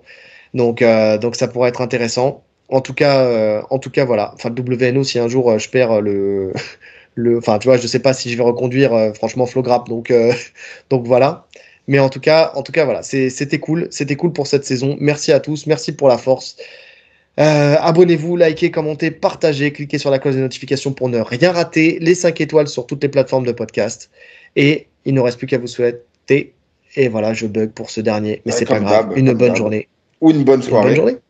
En fonction de l'heure à laquelle vous nous écoutez. Allez, salut. Salut.